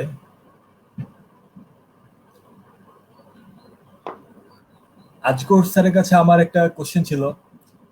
স্যার, আপনি ইমরান ভাইয়ের মতো এরকম প্লেয়ার বের করেছেন, এরপরও আপনার কি মনে হয় ইমরান ভাই সম্পর্কে যদি আপনি কি কিছু বলেন, উনি কোন লেভেলের ছিল বা কিরকম ভাবে উনি প্র্যাকটিস বা ওনার খেলা কিরকম ছিল? ইমরানের চরিত্র ছিল হি ওয়াজ এ ভেরি ক্লেভার বয়, কিন্তু একজন সাধারণ ছেলে হিসেবে খুব ভালো ছিল। কিন্তু সে প্রপার নারিশমেন্ট পায় না এই জীবন, এটা আমি জানি, সেটা ব্যক্তিগত ব্যাপার। তাকে যখন আমার কাছে দিয়ে গেছে তখন আই ওয়াজ ইন প্রবলেম যে তাকে মানুষ করা যাবে কিনা। কিন্তু সে যখন ভালোবাসা পেয়েছে, সে যখন সত্যিকার জিনিস পেয়ে গেছে, তখন কিন্তু সে আমার কথার বাইরে কোনো কাজ করতে চায় নাই। যেই কারণে সে আর কিছু ভালো না বাসুক, লেখাপড়া ভালো লাগে নাই, কারোর সাথে মিশতে পারে নাই, কিন্তু খেলার মাঠে আইসা অথবা খেলতে যেয়ে সে কোনোদিন নিজেকে হাইড করে নাই, এবং that is it main character. আরেকটা কথা আশ্চর্য, তার দুষ্টমি হয়তো অনেকেই খারাপ লাগছে, আমি কিন্তু তার গলা খুব বেশি একটা শুনিনি। জিজ্ঞাসা করলে জি স্যার, নো স্যার, এছাড়া কোনো কথা সে বলে নেই। তার অর্থাৎ তার মধ্যে একটা সোবারনেস আছে, কিন্তু তাকে প্রপারলি ট্রিট করা হয় নাই বলে সে এর আগে ভালো করতে পারে নাই। তবে সে যে ভালো করেছে, I am proud of him. সে আরো অনেক বছর খেলতে পারতো যদি আমার কাছ থেকে যাওয়ার পরে তার লাইফটাকে আমি যেভাবে শিখেছি এইভাবে চালতো, তাহলে সে হয়তো আরো অনেকদিন পর্যন্ত খেলতে পারত। I like him. স্যার, আরেকটা কোশ্চেন যেটা আমার পার্সোনালি জানার খুব আগ্রহ স্যার, সেটা হলো স্যার, আপনি বিকেএসপি থেকে চলে যাওয়ার পর হঠাৎ বাস্কেটবল ফেডারেশন থেকে বা বাস্কেটবলের সাথে কিছুটা স্যার আপনার সম্ভবত স্যার দূরত্ব তৈরি হয়েছে স্যার, এই কারণটা কি? এটা একটু পিছনে আসতে হবে। আমি যখন বাস্কেটবল কোচ হিসাবে বাংলাদেশ স্পোর্টস ইয়াতে জয়েন করলাম, জাতীয় ক্রীড়া পরিষদে, তখন কিন্তু বাস্কেটবল কোচ। সৌভাগ্যবশত 83 সালে আমি হ্যান্ডবল খেলা বাংলাদেশে প্রথম প্রচলন করি, এবং প্রচলন হওয়ার পরে এত পপুলারিটি পেয়ে গেল যে আমার বাস্কেটবলের চেয়ে আমার ডিমান্ডটা বেশি চলে গেছে হ্যান্ডবলে, এবং সবাই আমাকে তখন হ্যান্ডবল কোচ হিসেবে জানতো। যেই কারণে তাদের মানে ফেডারেশন চালাইতে, ইন্টারন্যাশনাল ট্রেনিংগুলি করতে বা কোনো আন্তর্জাতিক সেমিনারে পার্টিসিপেট করতে সবসময় আমাকে হ্যান্ডবলই থাকতে হয়েছে, যেই কারণে বাস্কেটবল একটু আমি কম গিয়েছি। তবে এটাও ঠিক, বাস্কেটবলের যে অ্যাক্টিভিটিস, এই অ্যাক্টিভিটিস দিয়ে কোনো খেলা বা কোনো গেম আন্তর্জাতিক পর্যায়ে খুব ভালো রেজাল্ট করতে পারবে না। যেমন আমি প্রথম টিম নিয়ে গেছি ব্যাংককে, আমার 5টা খেলা ছিল, 2টা খেলায় আমি জিতেছি, একটা খেলায় আমি ড্র করেছিলাম, মানে পরে এক্সট্রা টাইম দিয়ে 1 পয়েন্টে তারা জিতে গেছে। কিন্তু এর পরবর্তী আন্তর্জাতিক যত খেলা দেখেছি তাতে কিন্তু হ্যান্ডবলের তেমন একটা, বাস্কেটবলে এমন কোনো রেজাল্ট আসে নাই। অবশ্য দেখেন, হ্যান্ডবল এতদিন পরে হলো আমাদের সার্বিক চেষ্টার কারণে হ্যান্ডবল আজকে অনেক টুর্নামেন্টে যাচ্ছে, অনেক খেলা খেলতেছে, অনেক ভালো প্লেয়ার বের করতে পারতেছে।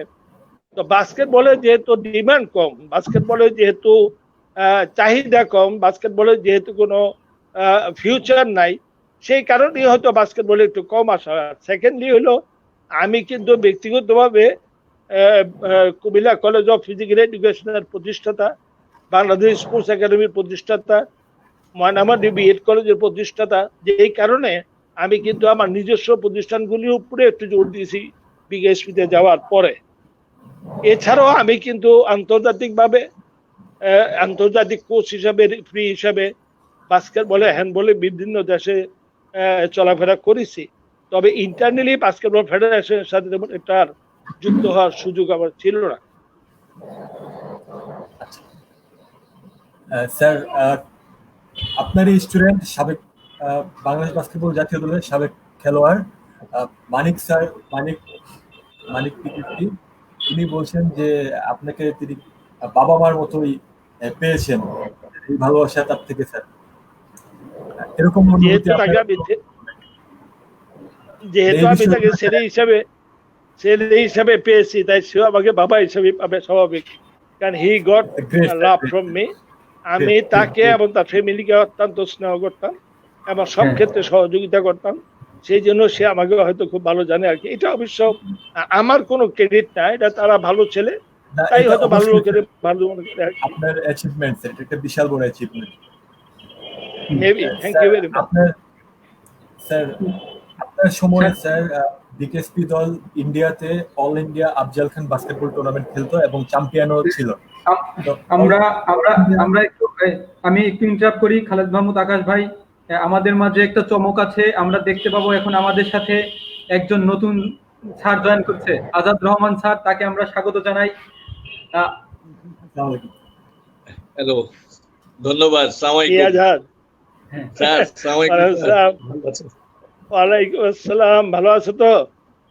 স্যার আলহামদুলিল্লাহ ভালো আছি। স্যার আপনার শরীরটা ভালো তো? আমার শরীর ভালো, কিন্তু তুমি দাড়ি রাখাতে বুড়া লাগতেছে। স্যার এই লকডাউনে একটু রেখে দিয়েছি স্যার। আচ্ছা, আপনাকে দেখে থাকতে পারলাম না, অনলাইনে চলে আসলাম। স্বপন বন্ধু স্বপন দেখে ভালো লাগলো স্যার। স্যার, আজগর স্যারের কাছে আমি যেরকম প্রশ্ন করতেছিলাম যে all India Afzal Khan basketball tournament, এই টুর্নামেন্টটা সম্পর্কে কিছু বলবেন এবং টুর্নামেন্টে বিকেএসপি রেজাল্ট, সেই সাথে এই রেজাল্টটা কিন্তু অবশ্যই বাংলাদেশ বাস্কেটবলের জন্য অনেক বড় একটা রেজাল্ট, এইগুলো নিয়ে একটু যদি কিছু আলোকপাত করতেন।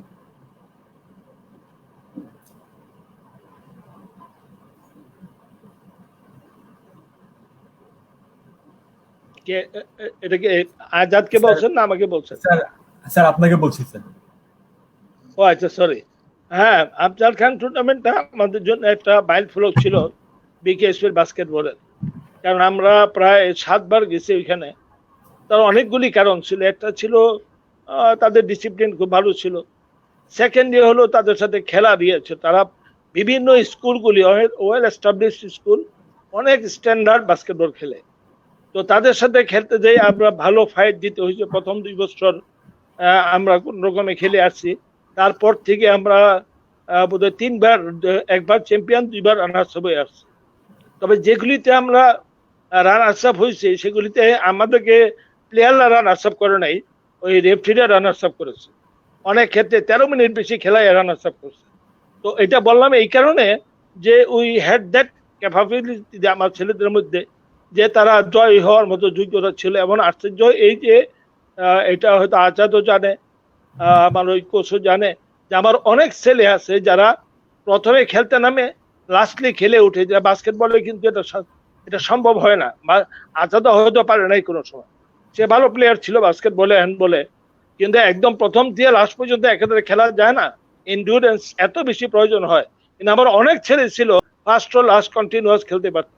এটা they have acquired and I have given them যথেষ্ট, যে কোনো দেশে গেলে যেন নিজের মাথা হেট না হয়। আমার এখানে অনেক বড় বড় সাইফ আলী খান থেকে আরম্ভ করে অনেক বড় বড় স্টাররা আসছে, সবাই এসে গলায় যাবে ধরছে, বলছে very good team, very nice team, very discipline team, আমরা শুনেছি তোমরা আসছো, অনেক ভালোভাবে থাকো ইত্যাদি। তো that was A achievement for BKSP, that was A achievement for Bangladesh. এটা আমার অ্যাচিভমেন্ট না, I have done my duty. এটা আমার দায়িত্ব ছিল আমার ছেলেদের ভালোভাবে রাখা, ভালো রেজাল্ট দেওয়া, কিন্তু অ্যাকচুয়ালি এটা হলো আমাদের দেশের গৌরব, এটা হলো আমাদের বাস্কেটবলের বা বিকেএসপির গৌরব।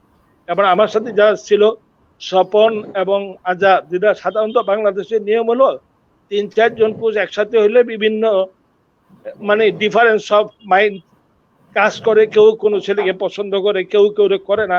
কিন্তু আই ক্যান টেল, তাদের সামনেই বলতে বাধ্য যে আমার সময় কোনো কোচ অনেক করে আছে, কোনো একদিন কারোর কাছ থেকে কোনো ভিন্ন সাজেশন পাই না, ভিন্ন মতামত পাইনি। They have respected me, they have জাজ মি যে না আমি রাইট কাজ ঠিক মতো করতে পারি, এবং সেই জন্য তারাও প্রত্যেকেই দেখেন অনেক যার যার লাইন অনেক উপরে উঠে গেছে। তো যেমন কোচ ভালো ছিল সেরকম ছাত্র ভালো তৈরি হয়েছে।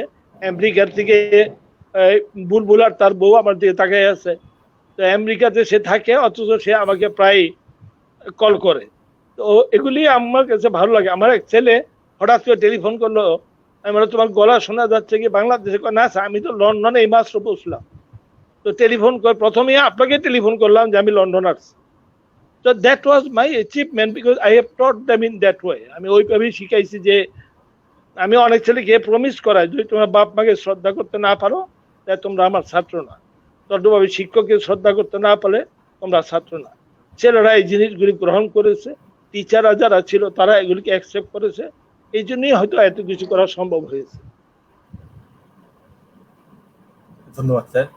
একটু আজাদ স্যারের সাথে কথা বলি। স্যারের সাথে, স্যার নতুন আসলেন, স্যারকে আরেকদিন অবশ্যই স্পেশাল ভাবে গেস্ট করে আনার ইচ্ছা আছে। আজকে হঠাৎ করেই আপনি স্যারের সাথে আছেন, আপনার বন্ধু আছে, এজন্য স্পেশাল ভাবে আপনাকে নিয়ে আসা। স্যার আপনার কাছে কিছু স্মৃতি শুনবো, তার আগে স্যার একটা কোশ্চেন থাকবে। স্যার ঢাকা বিশ্ববিদ্যালয়ে বাংলাদেশ বাস্কেটবল জাতীয় চ্যাম্পিয়নশিপে প্রথমবারের মতো চ্যাম্পিয়ন ছিল।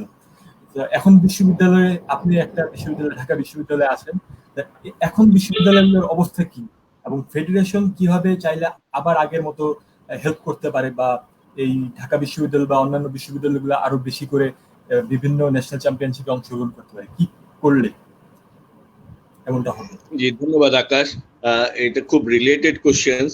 তুমি তো নিজেও ঢাকা ইউনিভার্সিটির স্টুডেন্ট ছিলা, মাত্রই পাশ করে বিকেএসপি তে জয়েন করেছো। ঢাকা বিশ্ববিদ্যালয়ে এখন সেমিস্টার সিস্টেম চালু হয়েছে বেশ কিছুদিন যাবত। এখন পড়ালেখার যে চাপ, এই চাপের পাশাপাশি খেলাধুলায় ছাত্রদের সময় দেওয়াটাও কিন্তু অনেক টাফ। হ্যাঁ, আর এছাড়া এই ইউনিভার্সিটি পর্যায়ে এসে কোনো খেলোয়াড় কিন্তু টপ লেভেলে যাওয়ার মতো অবস্থা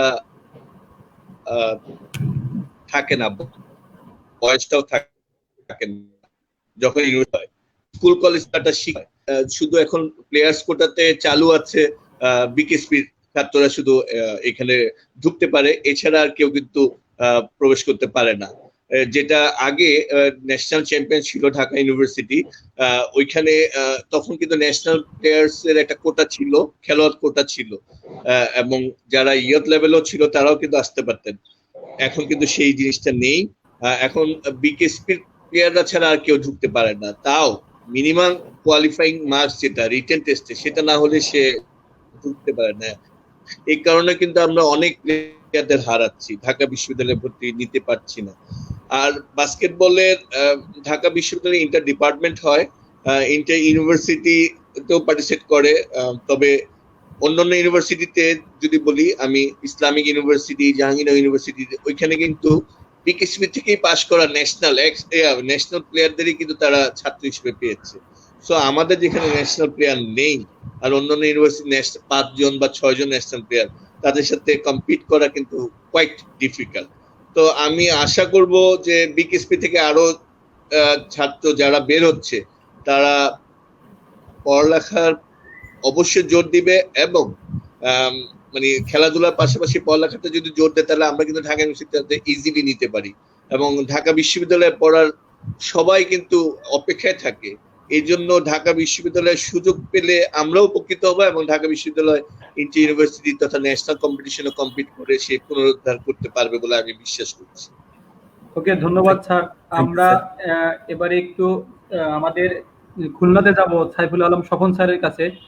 ইতিপূর্বে স্যারের সাথে আমরা অনেক আলোচনা করেছি, তো এখন একটা প্রশ্ন করব সরাসরি স্যারের উদ্দেশ্যে যে এখন সময় বাস্কেটবলে যে কোন জিনিসটা নেই বা কোন জিনিসটা দরকার মনে করেন আপনি, যে বাস্কেটবল এগিয়ে নিতে অথবা জাতীয় পর্যায়ে ফলাফল করতে, যে কোন জিনিসটা দরকার বলে আপনি মনে করেন? ধন্যবাদ সুমন প্রশ্ন করার জন্য। সুমন, বাংলাদেশে বাস্কেটবলটা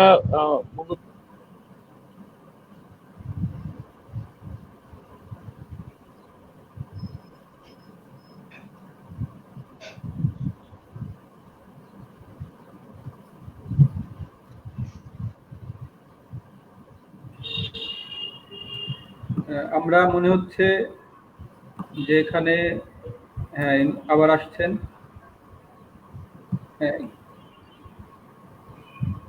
স্যার স্বপন স্যার, আপনি শুনতে পাচ্ছেন?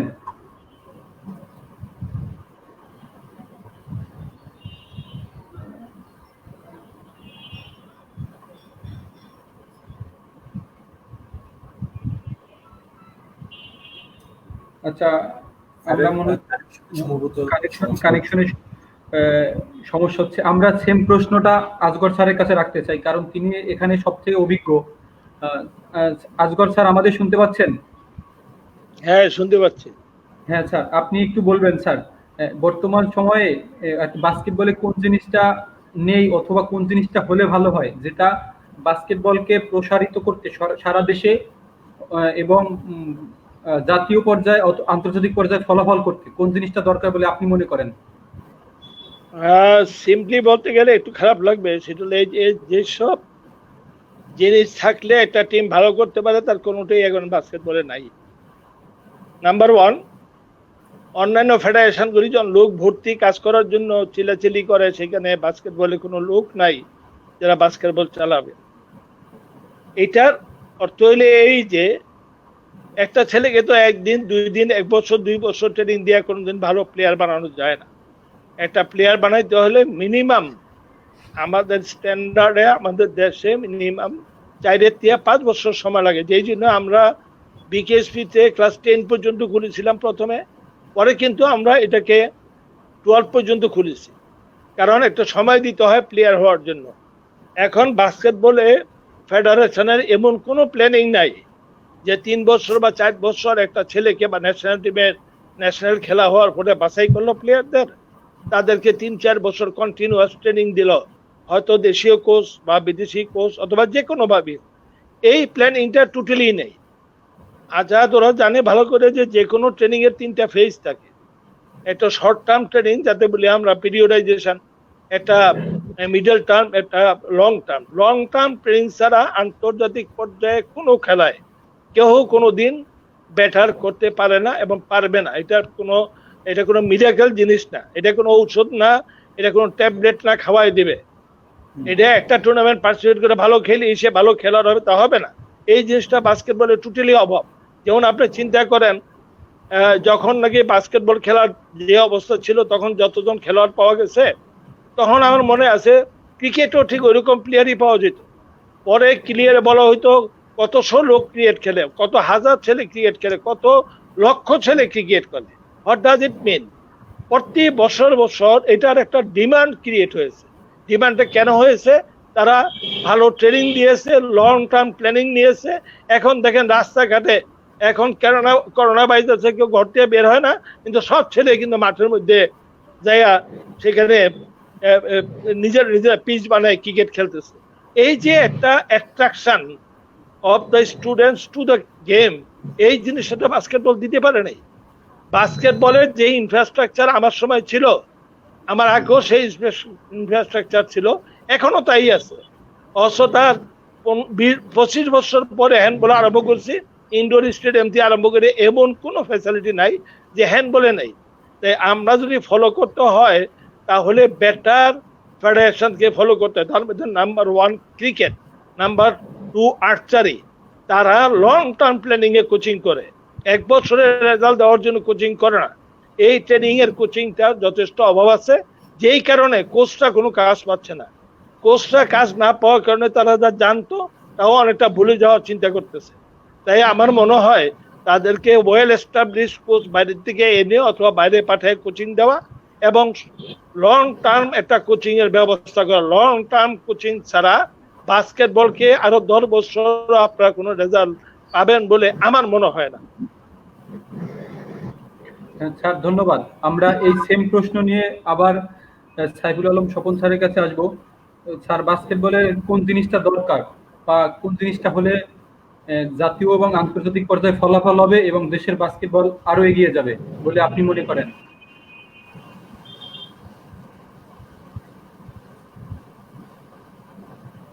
স্বপন স্যার শুনতে পাচ্ছেন? স্যার, আমরা মনে হচ্ছে স্বপন স্যার শুনতে পাচ্ছে না। আমরা একই প্রশ্ন আমাদের আজাদ স্যারকেও করব। স্যার, আপনি তো একদম ঢাকায় আছেন, ঢাকা বিশ্ববিদ্যালয় বাস্কেটবলের সাথে যুক্ত আছেন, বাংলাদেশ বাস্কেটবল ফেডারেশনে আপনি আমরা দেখেছি অনেকদিন রেফারিং করেছেন। তো আপনি কি মনে করেন কিভাবে কি করলে বাস্কেটবল এগিয়ে যাবে এবং জাতীয় এবং আন্তর্জাতিক পর্যায়ে ফলাফল আসবে? আজাদ জি স্যার। ধন্যবাদ। জি আমি শুনতে পাচ্ছি, আমি উত্তর দিচ্ছি। আমার যে অভিমত, ব্যক্তিগত অভিমত, তা হলো বাস্কেটবলটাকে সারা বাংলাদেশে ছড়িয়ে দিতে হবে। সব জায়গায় কিন্তু বাস্কেটবল কোর্ট নাই। আমাদের বিভিন্ন স্কুল, যেসব স্কুলে বাস্কেটবল কোর্ট আছে, বিশেষ করে ক্যান্টনমেন্ট অধ্যুষিত, যেমন আমি শাইন স্কুলে ছিলাম, শাইন স্কুলে আছে, এরকম স্কুলগুলোতে বাস্কেটবল কোর্ট আছে, কিন্তু বাস্কেটবল কোচের খুবই অভাব। বাস্কেটবল কোচিং করানোর মতো অ্যাবিলিটি এবং ভালো কোচও কিন্তু বাংলাদেশে ওই পরিমাণে নেই। এই ব্যাপারে একমাত্র বাংলাদেশ বাস্কেটবল ফেডারেশন এগিয়ে আসতে পারে। বাস্কেটবল ফেডারেশন যদি একঝাঁক তরুণকে, বাস্কেটবল কোচকে প্রডিউস করতে পারে এবং তাদের সারা দেশে ছড়িয়ে দেয়, তাহলে আমরা কিন্তু আজ থেকে 2-1 বছর পরে হলেও সেই কোচদের বিভিন্ন জায়গায়, বিভিন্ন স্কুল কলেজে কাজে লাগিয়ে এবং সমষ্টিগতভাবে আমরা একটা ভালো একটা মানে বাস্কেটবলের পরিবেশ তৈরি করতে পারবো, বাস্কেটবলের আগ্রহের কেন্দ্রবিন্দু তৈরি করতে পারবো। সেই ক্ষেত্রে কিন্তু বাস্কেটবলকে প্রমোট করতে হলে আগে বাস্কেটবলের আজগর স্যার যেটা বলেছেন, হ্যান্ডবলের মতো পপুলার করতে হবে, সবার মধ্যে, গার্জিয়ানদের মধ্যে এর ব্যাপারে সজাগ একটা প্রচারণা করতে হবে। সেই ক্ষেত্রেই কিন্তু সম্ভব। আর বাস্কেটবল ফেডারেশন যদি উদ্যোগ না নেয়, সেই ক্ষেত্রে কিন্তু সবাই মানে পিছিয়ে যাবে। এই ক্ষেত্রে বাস্কেটবল ফেডারেশন সবচেয়ে বড় ভূমিকা পালন করে। আর বিকেএসপি তো প্রচন্ড রকম হেল্প করছে বাংলাদেশের বাস্কেটবলে, সবসময় ভালো ভালো খেলোয়াড়দের সাপ্লাই দিচ্ছে। লাস্ট ইয়ার তো দেখলাম মানে 12 জন খেলোয়াড়ের মধ্যে 8 জনই বিকেএসপি বিলং করছে। এটা কিন্তু অনেক বড় জিনিস, একটা ব্যাপার।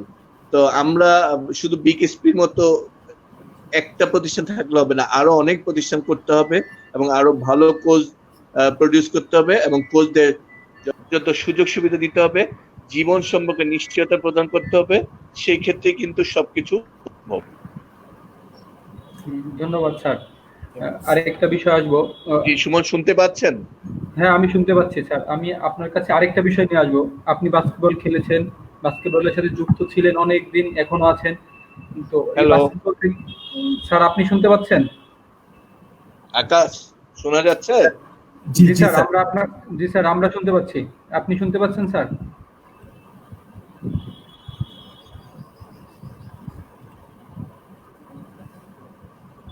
হ্যালো, হ্যাঁ সাইফুল আলম, আমি শুনতে পাচ্ছি না। হ্যাঁ স্বপন স্যার শুনতে পাচ্ছেন? হ্যাঁ আমি শুনতে পাচ্ছি। আচ্ছা, একটা কোশ্চেন, সেটা হলো কি আমার নেটওয়ার্কের প্রবলেম দিচ্ছে নাকি আপনার নেটওয়ার্কের প্রবলেম দিচ্ছে? আপনার নেটওয়ার্কের প্রবলেম। আচ্ছা স্বপন স্যার, আপনার উদ্দেশ্যে একটা প্রশ্ন স্যার। আমার নেটওয়ার্কের প্রবলেম? হ্যাঁ না, আজাদ স্যার ঠিক আছেন? হ্যাঁ প্লিজ। হ্যাঁ, সেটা হচ্ছে আমরা প্রশ্নটা আগে দুবার করার চেষ্টা করেছি, হয় নাই। সেটা হচ্ছে এখনকার সময়ে যে বাস্কেটবল খেলাটা চলতেছে হচ্ছে, তো হ্যাঁ আমাকে এটাকে আরো বেগবান করতে, ছড়াই দিতে, অথবা আহ, বাংলাদেশে বাস্কেটবলটা আরো প্রসারিত করতে কি করতে হবে, এবং জাতীয় এবং আন্তর্জাতিক পর্যায়ে ফলাফল করতে কি করা প্রয়োজন বলে আপনি মনে করেন? আপনার ব্যক্তিগত মতামত যদি একটু বলতেন।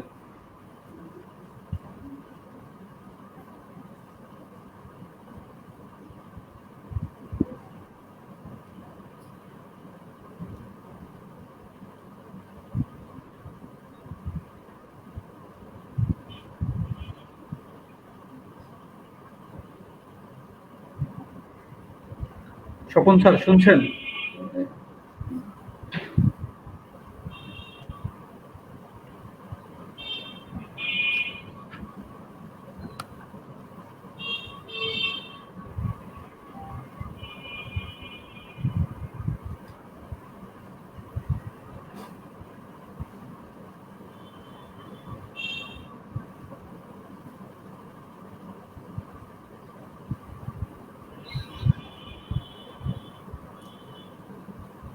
আচ্ছা, আজাদ। হ্যাঁ, আমরা মনে হচ্ছে যে নেটওয়ার্কের সমস্যা সবারই মোটামুটি, যার জন্য আচ্ছা আচ্ছা, আজকে কিন্তু আমরা অনুষ্ঠান শুরু করার আগে স্বপন স্যারের সাথে কিছু বিষয় নিয়ে কথা বলতেছিলাম, যে খুবই গুরুত্বপূর্ণ বিষয় ছিল এরকম যে খুলনাতে খুব জমজমাট বাস্কেটবল লিগ হতো 2014 সালে, যেটা লাস্ট এডিশন ছিল 2014 সালে। স্যারের সাথে কথা বলার সময় এরকম কথাই হচ্ছিল যে এখন কেন লিগ হচ্ছে না, বা কি অবস্থা খুলনার। তো খুব আশার বাণী স্যার একটা শোনাইছিল, যেটা হলো 2014 সালে যখন আমরা ফাইনাল একটা খেলা হয়, তখন সেই ফাইনাল খেলাটা এত জমজমাট ছিল যে ওখানে কিছু ফরেন প্লেয়ারও ছিল। খুলনা আবহানী এবং গোল্লামারি বাস্কেটবল ক্লাব এর মধ্যে ফাইনাল খেলা ছিল। ঢাকা থেকে আমরা বেশ কিছু প্লেয়ার বিভিন্ন ক্লাবে খেলার জন্য সেখানে গিয়েছিলাম। তো স্যারের কথা এরকম ছিল যে খুলনায় ওই খেলা দেখার পরে নতুন করে একটা বাস্কেটবলের ক্রেজ খুলনাতে তৈরি হয়েছিল, প্রায় 300-400 নতুন খেলোয়াড় সেখানে তৈরিও হয়েছিল।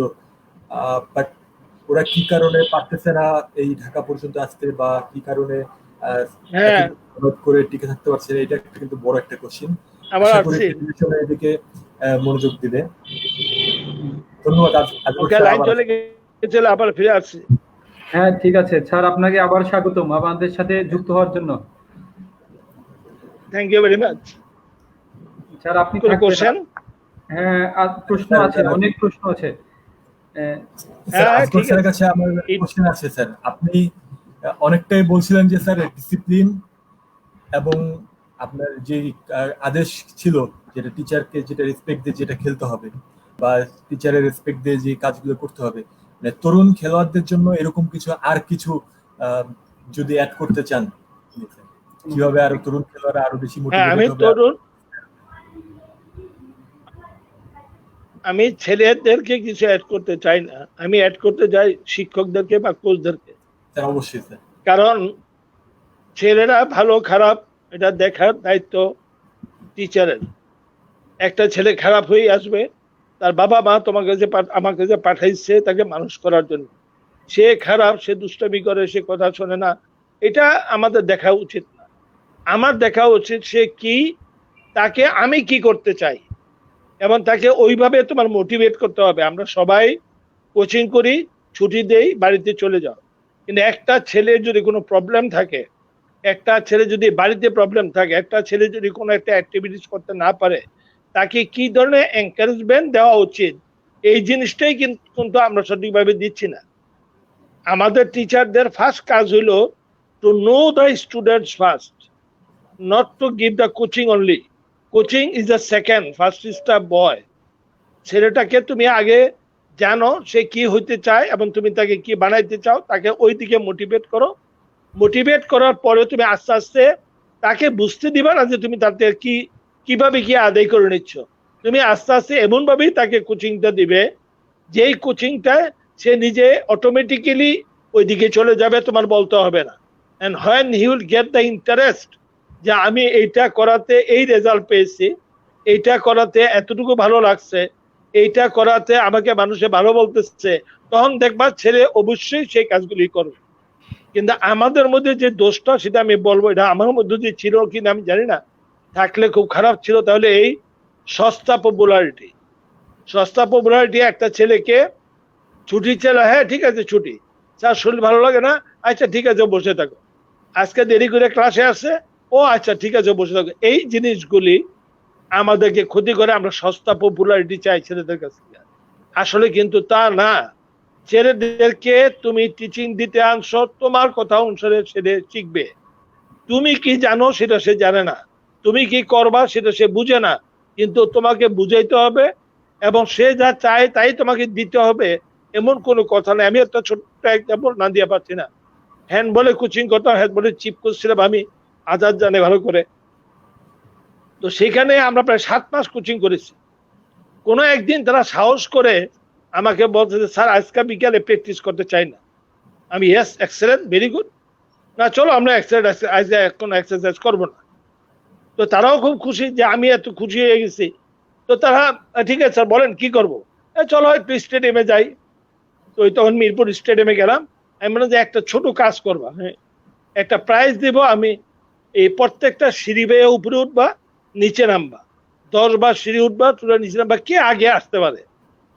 স্যার আমি আসবো, আমি প্রাইজ দিয়ে ঠিক করে রাখলাম। তারা কেউ 5 বার কেউ 7 বার করে বুঝলো যে ওইটাতে তার কতটুকু কষ্ট হয়েছে, ওই যে কোচিং করব না, তারপরে আরো কিছু করাইছি আমি, যার ফলে তারা নিজেরাই বলছে যে জীবনে স্যার বলবো না যে কোচিং করবো। কিন্তু আমি যদি তখন বলতাম আচ্ছা ঠিক আছে কোচিং করতে চাও না, ঠিক আছে বাড়িতে চলে যাও, এটা কিন্তু তারা রেগুলারলি করতে চাই। সো এইটা হলো কোচের প্র্যাকটিস। এবং এই জন্য বসে প্রত্যেকটা কোচ তার নিজের ব্রেনকে ইউটিলাইজ করবে, how to motivate the student. কোনো ছেলেকে বকা দিয়ে আজকাল চলে না, সেই দিন চলে গেছে। কোনো ছেলেকে জোর করে কিছু করানো যাবে না, কোনো ছেলের বিরুদ্ধে তার বাপের কাছে তার ভাইয়ের কাছে কারোর কাছে নালিশ করে কিছু করা যাবে না, কোনো লোকে শাস্তি দেওয়া এখন নিষেধ। কারণ আমরা মোটিভেট করা ভুলে গেছি। Motivate is the only teaching line. টিচারদের মোটিভেট করা ছাড়া অন্য কিছু বলা করার ক্ষত নেই। আমি তোমার আমার ফিজিক্যাল কলেজ আছে, আজাদ জানে, মাঝে মাঝে ক্লাস শুনেছি এখানে। সে ফিজিক্যাল কলেজে আমি টিচারদেরকে পড়াই যে তোমরা হয়তো মনে করো যে ছেলেরা তোমাদের ইচ্ছায় ছেলেরা এখানে লেখাপড়া করে, তারা তোমার কাছে দায়ী। এই জিনিসটা চেঞ্জ করতে হবে। এই ছেলেরা প্রতি বছর তোমাকে টাকা দেয় কলেজে, সেই টাকায় তোমাকে বেতন দেওয়া হয়। তার অর্থাৎ তুমি আইদার কলেজের চাকর, তা না হলে ওই ছাত্রেরই চাকর। তুমি স্কুলে যাবে, স্কুলে তোমার বেতনটা আসবে ছেলেদের কাছ থেকে। তোমাকে চিন্তা করতে হবে ছেলেদের টাকায় আমার বেতন আসে, তাই ছেলেকে মানুষ করা আমার দায়িত্ব। কিন্তু তোমরা মনে করো তারা যখন আমার ছাত্র, আমার যা ইচ্ছা আমি তাই করাবো, এই কারণে তোমরা ছেলেদেরকে মানুষ করতে পারো না। এই অ্যাটেনশন, এই অ্যাটিটিউড চেঞ্জ করতে পারে। এই অ্যাটিটিউড চেঞ্জ করতে হলে অনেক কিছু শেখার দরকার আছে। আমি জার্মান গিয়েছি, পৃথিবীতে প্রায় 17-18টা দেশে আমি খেলার ব্যাপারে গেছি। সেখানে দেখছি কোনো ছেলেকে কোনো মারা, আদেশ করা, চিল্লানো ওইসব টোটালি নাই। তারা ছেলেদেরকে মোটিভেট করে, তারা অ্যাট্রাকশন করে ওই কাজটা করার জন্য অফ দ্য ওয়ে, ওইটাই না, ডাইরেক্ট না, ইনডাইরেক্টলি অন্য একটা কাজ করাইয়া ওই কাজটা করাই এনে।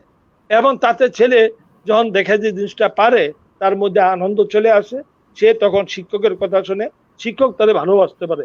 এই জিনিসগুলি আমাদের অ্যাজ এ হোল, আমাদের সমস্ত স্কুল কলেজ কোচিং সবাইকে এই অ্যাটিটিউডটা চেঞ্জ করতে হবে যে উই আর দ্য টিচার।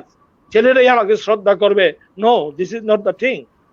আমরা এক সেন্সে মনে করতে হইব যে ছেলেদের টাকায় আমরা লেখাপড়া শিক্ষকতা করি বা কোচিং করি, তাকে মানুষ করা আমার দায়িত্ব। যদি মানুষ করতে না পারলাম, আমি দায়ী, তারা দায়ী না, আমি তার জন্য দায়ী। সুতরাং এটা যদি হয়, আপনারা দেখবেন যে রেডিকেলি সমস্ত স্কুল কলেজ ঠিক হয়ে যাবে। আজকাল কেন স্কুল কলেজের মধ্যে এত অরাসিটি, ছেলেদের এত বেয়াদবি, কারণটা কি? ইউনিভার্সিটি চাকরি করে আজাদকেও জিজ্ঞাসা করেন, ছেলেরা কথা শুনতে চায় না কেন? তার কারণ ছেলেদেরকে মানুষ সস্তা পপুলারিটির জন্য তাদেরকে ইউটিলাইজ করে। আমি পলিটিক্সে যাব না, পলিটিক্সে তো করেই, পলিটিক্স ছাড়াও কিছু সুযোগ সুবিধা দিবে, ভালো রেজাল্ট করে দিবে, ভালো নাম্বার দিয়ে দিবে, ভালো এই করবে, ভালো সুযোগ দিবে, এই কথাগুলো ছেলেদেরকে তাদের হাতে নেয়। পরবর্তীকালে ওই ছেলেরা তাদেরকেই কিন্তু বাদ দিয়ে দেয়। এই জন্য আমাদের আন্তর্জাতিক পর্যায়ে যে অবস্থা এখন রিসার্চ করে পাইছে যে কোনোদিন কোনো ছেলেদেরকে মারতে নেই, শাসন করতে নেই, বরং আদর করতে হবে। যেমন আমি আরো একটা ছোট বলি, আমার এক ছেলে থাকে কানাডা, তার ছোট ছেলে এখন বয়স ছিল 12, একটা বই তার স্কুলে নিয়ে যায়নি, একটা বই। আমার দ্বিতীয় ছেলে সাব-মেজর ন্যাশনাল ক্রিকেট টিমের ম্যানেজার, তার ছেলে বই নিয়ে যায়। আমি একদিন আনতে গেছি, তাকে আমি হয়ে গেছি, তার বই আমি আনতে পারি না, শুধু বইটা উঠাইয়া ব্যাগটা আমি গাড়িতে রাখবো। I was tired. এখন সিস্টেমটা কিরকম, ওইখানে বই ছাড়া স্কুলে যেয়ে পড়তেছে, বয়স ছিল 12, আর 8 বছরের ছেলে বই বোঝা নিয়ে যাইতে পারতেছে না। তার মানে কি, লেখাপড়া সব বইয়েতে চলে গেছে, লেখাপড়া কোনোদিন মাথার মধ্যে ঢুকতেছে না। অথচ আমার ওই বড় ছেলেও কিন্তু এক্সট্রা অর্ডিনারি মানে রেজাল্ট করতেছে ওইখানে। তো আমাদের কোচদেরকেও কিন্তু ছেলেদেরকে ওইভাবে ভালোবাসতে হবে, ওইভাবে তুমি কোচিং দিতে হবে, then you will get the result, then the whole country will be like মানে অ্যাডভান্স কান্ট্রি। এখন খেলাধুলা আমরা ওয়ার্ল্ডের মধ্যে অবশ্যই নাম করতে পারবো। আর্চারিতে কিভাবে করেছি, ক্রিকেটে কিভাবে ওয়ার্ল্ড কাপে খেলতেছে, এগুলি আমাদের যাচাই করতে হবে কোচদের। আমি বাস্কেটবলের কোচ, আমি উঠে দেখার দরকার নাই তা না, প্রত্যেকটা ভালো জিনিস আমাদেরকে জাজ করতে হবে। এই জন্যই বলছি কোচকে কি করতে হবে এটা বলা খুব কঠিন। প্রত্যেকেরই বুঝতে হবে যে আমার কি করা উচিত, আমার কিভাবে শেখা উচিত, কিভাবে করলে আমি রেজাল্ট পাবো। হ্যাঁ, ধন্যবাদ স্যার। হ্যাঁ, ধন্যবাদ স্যার। আমরা আবার আপনার কাছে আসবো। এবার আমরা একটু আজাদ স্যারের সাথে কথা বলবো। স্যার বলবেন, আপনি তো বাস্কেটবল প্লেয়ার ছিলেন, বাস্কেটবলের সাথে এখনো সংযুক্ত আছেন, তো বাস্কেটবল থেকে আপনার সব থেকে বড় আফসোসের জায়গা কোনটা এবং বাস্কেটবল থেকে সব থেকে প্রাপ্তির জায়গা কোনটা আপনার কাছে মনে হয়? জি, ধন্যবাদ আসাদ। বাস্কেটবল থেকে তো আমি সবকিছুই পেয়েছি। বাস্কেটবল দিয়েই শুরু আমার জীবনে, পরবর্তীতে হ্যান্ডবলও গিয়েছিলাম, হ্যান্ডবলও ন্যাশনাল কালার হয়েছি। বাস্কেটবল 26 বছর খেলেছি।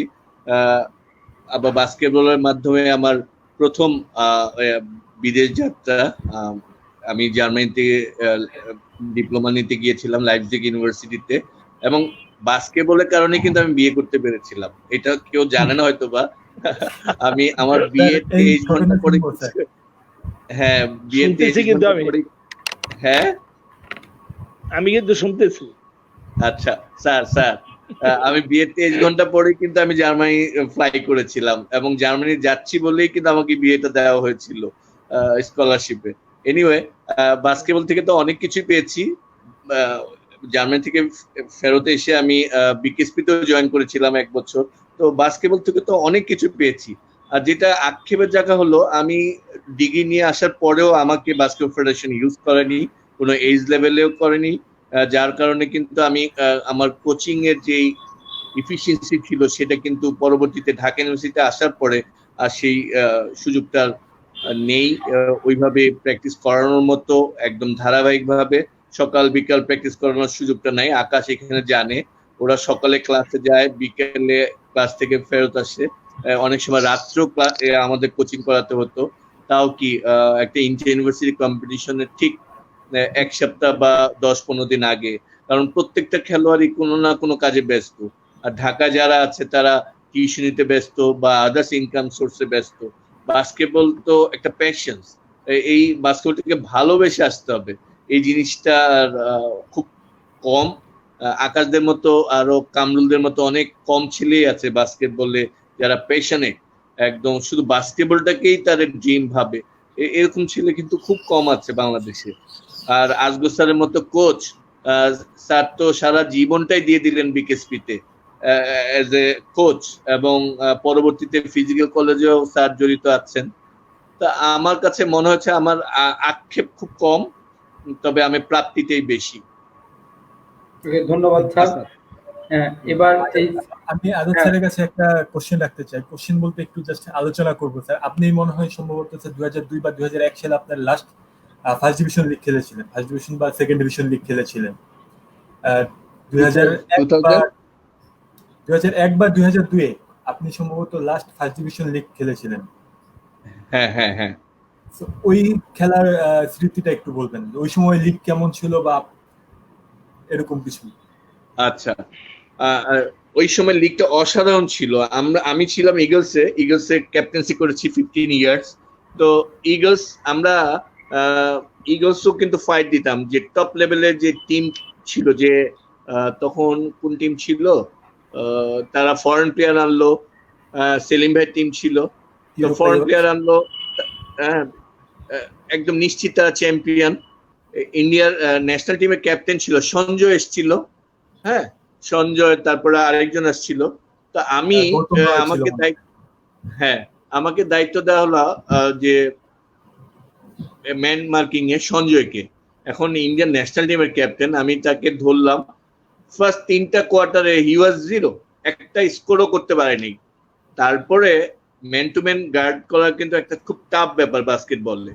তা আমি কি করলাম, 4th কোয়ার্টারে এসে আমি আর পা নাড়াতে পারছি না। তখন সঞ্জয় আমাকে বলছে, ক্যা হুয়া, আ যাও। আমি বললাম, সরি দেয়ার, আমি আর পারছি না। বলছি ইয়ে হতা হ্যায়, বাট বহুত আচ্ছা ডিফেন্স কিয়া। এইগুলি খুব ভালো লাগে। তখন যে কম্পিটিটিভ, তারা মনে হয় 3-4 পয়েন্টের ব্যবধানে জয়লাভ করেছিল। আমাদের ইগলস, আমরা 4th ছিলাম। তো অনেক কম্পিটিশন হতো। তখনকার প্লেয়ারদের যে একজনের সাথে আরেকজন রিলেশন, আমি স্বপন কিন্তু ক্লোজ ফ্রেন্ড, কিন্তু আমরা কোনোদিন এক টিমে খেলি নাই। এবং স্বপনের সবসময় বিপক্ষেই খেলতাম, কিন্তু খেলার সময় খেলার বাইরে কিন্তু আমরা প্রচন্ড ক্লোজ ছিলাম। এবং খেলাগুলো হতো খুব কম্পিটিটিভ, 19-20 টিম। এখন হয় কিনা আমি জানি না, অনেকদিন যাই না, আকাশ এই ব্যাপারে বলতে পারবে। এখন আসলে লিগ অনেকদিন হয় না, বাট লাস্ট যে লিগগুলো ছিল আপনি যেরকম বললেন যে সবগুলো টিম 19-20 ছিল, এরকম আসলে 19-20 টিম খুব কম দেখা যায়। যে চ্যাম্পিয়ন ফাইট দেওয়ার মতো 2টা টিম থাকে, এরপরে বাকি 3 নাম্বার বা 4 নাম্বার টিমের সাথে উপরের দিকে টিমগুলোর আসলে ওরকম তেমন কোনো ফাইট হয় না বললেই চলে। নিচের দিকের টিমগুলো আবার 19-20 নিচের দিকের কিছুটা ঠিক আছে। আর একবারে নিম্ন সারির টিম কিছু আছে যারা আসলে টিম করার জন্য করে, ওরকম ভাবে আসলে যে টিমে কারোর সাথে ফাইট করবে এরকম মনে হয় না করতেছে। এটা হয়তোবা আমাদের প্লেয়ার স্বল্পতার অভাব, অথবা প্লেয়ারদের ঠিক মতো ধরে রাখতে না পারার অভাব, এইটুকু এখন বিদ্যমান আছে। আচ্ছা আচ্ছা। ফজলে আহমেদ ভাই, এরই বাস্কেটবল জাতীয় দলের এক্স প্লেয়ার, ইনি আজাদ স্যারকে, হ্যাঁ আজাদ স্যার আপনাকে মেনশন করে একটা কমেন্ট করছে, দেখতেছেন। Hello Fazle was a nice boy, এবং Fazle was very good player, clean player. সবসময় সে এত সুন্দর ক্লিন খেলতো এবং সুন্দর। আর ব্যক্তিগত ফজলে কিন্তু অনেক ভালো ছিল। সে হয়তো এখন বাইরে আছে আমি যতটুকু জানি, এবং আমাদের কিন্তু আমার ছোট, কিন্তু আমাদের relation was excellent. Fazle, good to see you.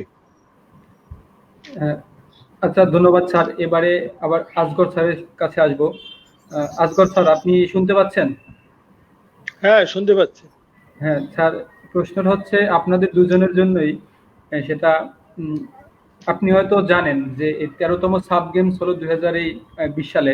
তো এই সাব গেমসে আপনি যে কাজ করেছেন যে প্রতিষ্ঠান, বাংলাদেশ ক্রীড়া শিক্ষা প্রতিষ্ঠান, তো সেখানকার 12 জনের ভিতরে 8 জন বিকেএসপি স্টুডেন্ট ছিল। তো এই বিষয়টা আপনার কাছে কেমন লাগে, যে আপনি যেখানে বাস্কেটবল শুরু করলেন আর সেখান থেকেই 8 জন প্লেয়ার এবার সাব গেমসে অংশগ্রহণ করছে, এই বিষয়টা আপনার কাছে কেমন লাগে একটু জানাবেন স্যার। চমৎকার, এটাই তো আমরা চাই। 12টা না হয়ে যদি 16 জন সবাই হইতো তাহলে হয়তো আরো খুশি হতাম। তবে সেতুকে একটু কথা বলে নেই, সেতুর সমস্ত কথা আমি শুনছি, কিন্তু সেতু আজকে দেরি করে আসছে, আমার কোনো কথা শুনে নেই। সেটা একটু বলে নিলাম, কারণ সেতুর সামনে আছে।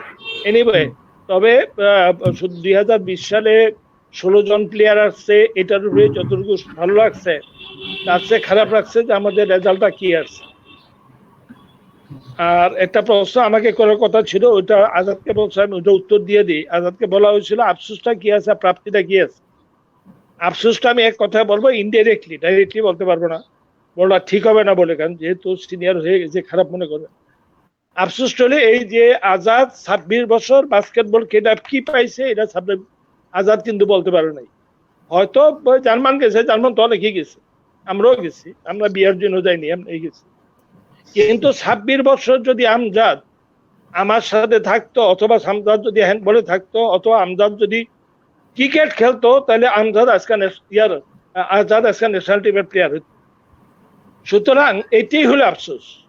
পার্টিকুলার কোনো আফসোসের কথা বলবো না। Sanjay, thank you very much. Particular কোনো আফসোস বলবো না। আফসোস অনেক কিছুই আছে। বাস্কেটের জন্য বাংলাদেশ কোনো কিচ্ছু করে নাই। না করেছে বাংলাদেশ বাস্কেটবল ফেডারেশন, না করেছে বিকেএসপি। বিকেএসপি যেটা হচ্ছে শুধু হওয়ার জন্য হইতেছে, আর কিছুর জন্য হচ্ছে না। তবে যদি একটা গেমকে উঠাইতে হয়, তোমরা যারা এখন নতুন আসতেছ বা যারা এখন আসো আজাদ থেকে আরম্ভ করে, তারপরে তাদেরকে আসতে হবে as a coach, as a player, as a friend, as a organiser. Organise যদি ভালো না হয়, তুমি কোচ ভালো হইলেও কিছু করতে পারবে না। আর কোচ আর অর্গানাইজার ভালো হইলেও প্লেয়ার ভালো না হইলে কিছু করতে পারবে না। তাই আমার মনে হয় তোমাদের অর্গানাইজেশনের যে ড্রব্যাকস আছে বাস্কেটবলে, এটাকে ইমপ্রুভ করতে না পারলে there is no way to go up. There is no other way. কারণ কোন পার্টিকুলার গেমে 7 দিন 15 দিন 1 মাস 6 মাস কোচিং করে তুমি আন্তর্জাতিক রেজাল্ট পাইতে পারো না। It is impossible. কিন্তু এমন কোন প্রোগ্রামই রাখো, একটু আগে বলেছি, এমন কোন প্রোগ্রাম বাস্কেটবল করতেছে না যে আজাদের বলে 26 বছর আজাদে খেললো, আজাদ বলে কয়টা কোচিং করছে আমি ঠিক বলতে পারবো না। কিন্তু আমার খুব বেশি একটা আমি তাকে অত সুযোগ পাইতে দেখিনি। অবশ্য তাদের আজাদের মতো প্লেয়ার যেমন শুধুমাত্র বাস্কেট ইয়াতে ছিল তা না, সে হ্যান্ডবলও ছিল আমার সাথে। আমি তাকে দেখেছি, তার যে ক্যাপাবিলিটি ছিল, এবং আজাদের মতো অনেক ছেলে আমি পাইছি, তাদেরকে আজাদের চেয়ে অনেক উপরে উঠাই দিচ্ছে ওই গেমের উপরে, কিন্তু আজাদ সুযোগটা পায়নি। He had the capability, he had everything, এবং সে সত্যিকারের একটা ছেলে বলতে যা বোঝায়, একটা খেলোয়াড় বলতে যা বোঝায়, অল স্পোর্টসম্যানশিপ আজাদের মধ্যে ছিল। কিন্তু আজাদ সেই হিসেবে কিছু হয়নি, আন্তর্জাতিক ফুটবল রেফারি হয়েছে। সুতরাং সে হয়তো আফসোস করবে না যে আমি হয়েছি, ভালোই তো হয়েছি, ঢাকা ইউনিভার্সিটিতে চাকরি করি, ভালোই তো করি, কিন্তু ভালো তো তোমার জন্য এটা ভালো না। তুমি আরো অনেক উপরে যাওয়ার উচিত। তোমার সাথে সুমন ছিল, সুমনরা কোথায় চলে গেছে তুমি চিন্তা করো। এটার জন্য বলবো আফসোস ছিল ওইটাই যে আমরা ছেলেদেরকে আমাদের দেশের জন্য কাজে লাগাইতে পারিনি, তাদের জন্য কাজে লাগাইতে পারিনি। আমি আসার পর সে তো গেল ন্যাশনাল টিমে, কিন্তু কতদিন ছিল, কতদিন খেলতে পারলো, কেন তাকে ধরে রাখা হলো না, কেন তাকে আরো উপরে যাওয়ার জন্য ব্যবস্থা করে দেওয়া হলো না? এটা তো আমার সেতুর প্রশ্ন না, এটা আমাদের প্রশ্ন। Because we love this country, we love sports. আমরা খেলাধুলা ভালোবাসি, আমরা খেলাধুলাকে উঠাইতে চাই। আজকে আর্চারি কোথায় চলে গেছে তুমি ভালো করে চিন্তা করে দেখো। আজকে রেজাল্টটা নিয়ে হতে আর্চারি, যে আর্চারি কোথায় গেছে আর আমরা কোথায় রয়েছি। আর্চারি কতদিন আগে আরম্ভ হয়েছে, হ্যান্ডবল কয়েকদিন আগে আরম্ভ করছিলাম। আমি 83 কে হ্যান্ডবল আরম্ভ করেছি। হ্যান্ডবলে যতগুলি আন্তর্জাতিক টুর্নামেন্টে পার্টিসিপেট করেছে, বাস্কেটবল অতগুলি দেশের টুর্নামেন্টে পার্টিসিপেট করতে পারে নাই। সেই হিসেবে বাস্কেট সম্বন্ধে আমি কিছু বলবো না। আর প্রাপ্তি বলতে যা হয়, বাস্কেটবলে প্রাপ্তির ঘরটা অনেকটা শূন্য রাখলেই ভালো হয়। তবে যদি আমার এই কথাগুলি খারাপ লাগে, তারা যদি কেউ দয়া করে আমার সাথে রাগ করে বাস্কেটবলকে সুন্দর করে করার জন্য চেষ্টা করে, we are the best man to help them. আমরা চেষ্টা করবো তাদেরকে সহযোগিতা করার। Thank you. Thank you sir. আশা করি স্যার ইনশাল্লাহ ভবিষ্যতে আমরা নতুন যারা অর্গানাইজার হতে চায় বা যারা এরকম প্যাশনেট আছে বাস্কেটবল নিয়ে, তারা এই উপদেশগুলো শুনবে এবং এইভাবে কাজ করার চেষ্টা করবে। আমি একটু কথা নিজের থেকে একটু কথা বলতে হয় যে আমি হয়তো বাস্কেটবল কোচ বা হ্যান্ডবল কোচ হিসেবে সবাই জানো, আজাদ ব্যক্তিগতভাবে হয়তো আমাকে ভালো হতো না এলিমেন্টের, কিন্তু আমি জীবনে কিন্তু কাজ করেছি। আমি যেহেতু কাজ ঠিক মতো বাস্কেটবলও করতে পারি নাই, ইভেন আমি বিকেএসপি তো অত ভালো করতে পারিনি যতটুকু করা উচিত ছিল, কারণ আমি ফ্যাসিলিটি পাইনি, আমাকে জোর করে ফ্যাসিলিটি আদায় করতে হবে। কিন্তু আমি বাংলাদেশের প্রত্যেকটা ক্ষেত্রে আমি আমার কাজ ছড়াই দিচ্ছি। যেমন মনে করো, আমি প্রথম ব্যক্তি যে নাকি ওয়ার্ল্ড অলিম্পিকে, মানে যেটা নাকি প্যারা অলিম্পিক বলা হয়, ওয়ার্ল্ডের ফার্স্ট কোচ হিসেবে বাংলাদেশে পার্টিসিপেট করে। তখন থেকে কিন্তু যাওয়া আরম্ভই হয়নি, আমরা কিন্তু এটা অর্গানাইজ করে আমি গিয়েছিলাম ফার্স্ট। আমি কিন্তু বাংলাদেশে প্রথম হ্যান্ডবল খেলা আরম্ভ করি, এবং হ্যান্ডবল ফেডারেশন আমাকে আজীবন সম্মাননা দিচ্ছে। আমি হ্যান্ডবল রেফারি অ্যাসোসিয়েশন প্রতিষ্ঠা করছি, রেফারি অ্যাসোসিয়েশন আমাকে আজীবন সম্মাননা দিচ্ছে। আমি মানবাধিকার কাউন্সিলে কাজ করেছি, মানবাধিকার কাউন্সিল আমাকে আজীবন সম্মাননা দিচ্ছে। রাষ্ট্রপতি নিজে আমাকে ক্রেস্ট দিয়েছে। আমি নিজে প্রতিষ্ঠা করেছি Cumilla college of physical education, Mainamati B Ed college, Bangladesh sports academy. এটা আমি কেন বলছি একটু পরে বলবো। আমি প্রতিষ্ঠা করেছি অনেক সমিতি, যেসব সমিতির মাধ্যমে অনেক কোটি হাজারে হাজারে লোক লক্ষ লক্ষ টাকার মালিক হয়েছে এই সমিতির মাধ্যমে। এটাও কিন্তু একটা মানুষের ভবিষ্যতে যাওয়ার একটা পথ, সেগুলি আমি করেছি। তারপরে আমি আজীবন সম্মাননা পেয়েছি আমাদের এলাকার মধ্যে। আমি শ্রেষ্ঠ সন্তান হিসেবে আমার এলাকাবাসী, মানে আমাদের পুরো থানাবাসী আমাকে সম্মাননা দিয়েছে। আমি কতগুলি ছবি এমনি ভালো লাগলো, মানে বসে আছি বলে গত পরশুদিন কিছু ছবি বোধ হয় ইয়াতে ফেসবুকে দিয়ে দিছিলাম, আমার পিছনে আছে ছবিগুলি। আমি আজীবন সম্মাননা পেয়েছি একে ফজলুল হক ফাউন্ডেশন থেকে অ্যাজ এ বেস্ট অর্গানাইজার, এবং শ্রীকান্ত একটা গোল্ড মেডেল পাইছি আমি, সেটা খেলাধুলার ক্ষেত্রে ভালো অবদান রাখার জন্য। তো আমি প্রতিনিধিত্ব করছি পৃথিবীর প্রায় 12 থেকে 18টা দেশে। এটা বলার অর্থই এই যে আমাদের কিন্তু ক্যাপাবিলিটি ছিল ভালো কিছু করার, এবং চেষ্টা করেছি। যখন আমার লাইন নিয়ে তখন কাজ করতে পারি না, তখন এই সময়টা আমি অন্য খাতে মানুষের উপকার করেছি। এখনো কিন্তু আমার আব্বা একটা স্কুল বা কলেজ করে দিয়ে গেছে, সেটার এবং সেটার গভর্নিং বডির চেয়ারম্যান আমি। একটা মাদ্রাসা, একটা এতিমখানা, একটা তোমার লীলা বোর্ডিং আছে, ওটারও চেয়ারম্যান আমি। আমার কলেজে তো আছি। আমরা এই কাজগুলি সব, যদিও তোমরা আমাকে দেখো না বলে মনে করছো বা প্রশ্ন করলো আপনাকে দেখা যাচ্ছে না, আমি কিন্তু কাজ করতেছি। হ্যাঁ, হয়তো একটা রাজ্য ছেড়ে দিয়ে অন্যান্য কাজ করতেছি, কিন্তু মানুষের জন্যই করতেছি, দেশের জন্যই করতেছি।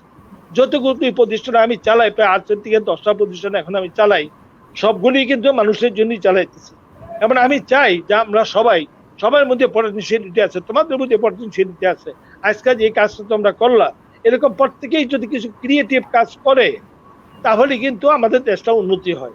তো সেই জন্য আমি সবার কাছে একটা অনুরোধ করবো, অ্যাজ এ হোল, শিক্ষক হই আর না হই, সাধারণ মানুষ হিসাবে বলবো যে তুমি যে অবস্থায় পৃথিবীতে আসছো, পৃথিবীটাকে ওই অবস্থায় দেখে যেও না, বরঞ্চ পৃথিবী থেকে কিছু না কিছু দিয়ে যাও। কারণ তুমি যখন আসছো তখন কারেন্ট ছিল, গাড়ি ছিল, বাড়ি ছিল, তুমি কিছুই করো নাই, তুমি সব পাইছো।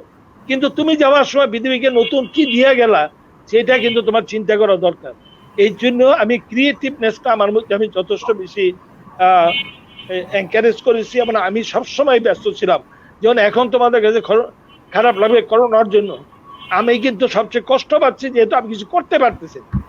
করোনার জন্য অত ভয় লাগে না, ছেলেদের ধমকানির জন্য আমি ঘুরতে বেরোই না ঠিক, কিন্তু আমি কিন্তু কিছু করতে পারি না, সেই কষ্টে আমি আছি। তো উই শুড ডু সামথিং। কারণ আমার মরতে হবে, তোমার মরতে হবে, কিন্তু আমরা কিছু করে না দিয়ে যায় আমার ভবিষ্যৎ জেনারেশনকে, তাহলে কেমনে হবে? যেমন আমি অনেকেই আছে স্পোর্টস করে, স্পোর্টসকে ভালোবাসে না। আমি কিন্তু স্পোর্টস করি, স্পোর্টসকে ভালোবাসি। আমার প্রত্যেকটা ছেলে স্পোর্টসম্যান, আমার ছেলেরা সবাই ন্যাশনাল পর্যায়ে খেলছে। কেউ আছে যে স্পোর্টস করে নিজের ছেলেকেও খেলতে দেয় না, তা না। আমরা যারা আছি স্পোর্টসে, আমরা স্পোর্টসকে ভালোবাসবো, স্পোর্টসে কিছু দিতে চেষ্টা করব। আমি দেখতেছি আমার সামনে অনেকেই আমাকে চাচ্ছে, অনেকে আমাকে অনেক ধন্যবাদ জানাতেছে। সবাইকে তো দেওয়া সম্ভব না, শুধু এটাই বলবো আমি তোমাদের জন্য দোয়া করি, তোমরা আমার জন্য সবাই দোয়া করবা, যাতে আমি কিছু করে যেতে পারি। আমার মনের পর অ্যাটলিস্ট যেন সবাই মনে করে যে স্যারের ছিল, এবং স্যারের জন্য আমরা দোয়া করি। আমার যে সবাই বড় হোক। অনেকেই বলে আমার মতো হওয়ার জন্য আমাকে প্রশ্ন রাখা হয়েছিল, যদিও করে নেই এখন, যে আমার মতো যেন সবাই হয় তার জন্য আমি দোয়া করতাম। আমি কিন্তু এই দোয়া কোনো সময় করি না, কারণ আমার মতো হওয়াটা তো কোনো ইম্পর্টেন্ট ব্যাপার না। আমি চাই সবাই আমার চেয়ে বড় হোক, এত বড় হোক যেন আমি তাকে পরিচয় দিতে পারি যে আমি অমুকের শিক্ষক, আমি অমুকের স্যার। এই পরিচয়ের চেয়ে আমি অমুকের শিক্ষক পরিচয় দেওয়াটাই বেশি প্রয়োজন মনে করি। তাই যারা আমাকে ধন্যবাদ জানাইতেছো তাদেরকেও ধন্যবাদ দিই, যারা এটা অর্গানাইজ করেছো বিশেষ করে তাদের কাছে আমি কৃতজ্ঞ। সবার কাছে কৃতজ্ঞতা প্রকাশ করে সবাইকে ধন্যবাদ দিয়ে, বাকি জীবনটা অনেক কষ্টের আসতেছে। যদি সবাই কোয়ারেন্টাইন না মানি, বাসায় না থাকি, কারে কোন বিপদে পড়বো আমি জানি না। আমি চাই না যে জীবনে কেউ জ্ঞান না দেখি, আমি চাই সবাইকে যেন আবার দেখতে পারি। তাই সবাইকে ঘরে থাকো, ভালোভাবে থাকো, ছেলে মেয়ে স্ত্রী সবাইকে নিয়ে সুখে থাকো, এই আশা করে, এই দোয়া করে আমি এখানেই শেষ করতে চাই।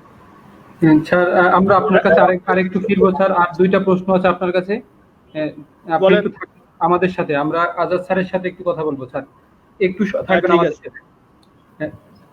ওকে রেদওয়ান, ধন্যবাদ। রায়হান, ধন্যবাদ। হ্যাঁ, উনি হচ্ছে বাস্কেটবলের রেফারি আর বর্তমানে কুয়েটে ফিজিক্যাল ইনস্ট্রাক্টর হিসেবে আছে, রেদওয়ান রায়হান বাপ্পি। উনি আপনাকে ধন্যবাদ আচ্ছা আচ্ছা তাকে তাকে আমি ধন্যবাদ দিলাম আর কি। ওকে আসগর স্যার, আমরা আপনার কাছে আসবো। সেটা হচ্ছে আচ্ছা, আজাদ স্যার কি শুনতে পাচ্ছেন আমাদের? মনে হচ্ছে আজাদ স্যারের একটু নেটওয়ার্ক ছিল। আচ্ছা আসগর স্যার, আপনি একটু বলবেন, আপনি তো বিকেএসপির একদম প্রথম শুরু থেকেই ছিলেন, তো আপনার হাতে অনেক খেলোয়াড় তৈরি হয়েছে, তো এই মুহূর্তে আপনার কতজন খেলোয়াড় যাদের নাম মনে পড়ে, যাদের ভালো প্লেয়ার ছিল, সেই নামগুলো একটু আপনার মুখে শুনতে চাই। এটা খুব টাফ হবে। যাদের কারণ কথা এক কথা হলো যে আমি কোনো এক কথা limited হলো আমি চিফ কোচ তাদের ছিলাম। কথা না। আমি চিফ কোচ ছিলাম সমস্ত গেমের, যেমন ক্রিকেট থেকে আরম্ভ করে সব গেমেরই চিফ কোচ ছিলাম।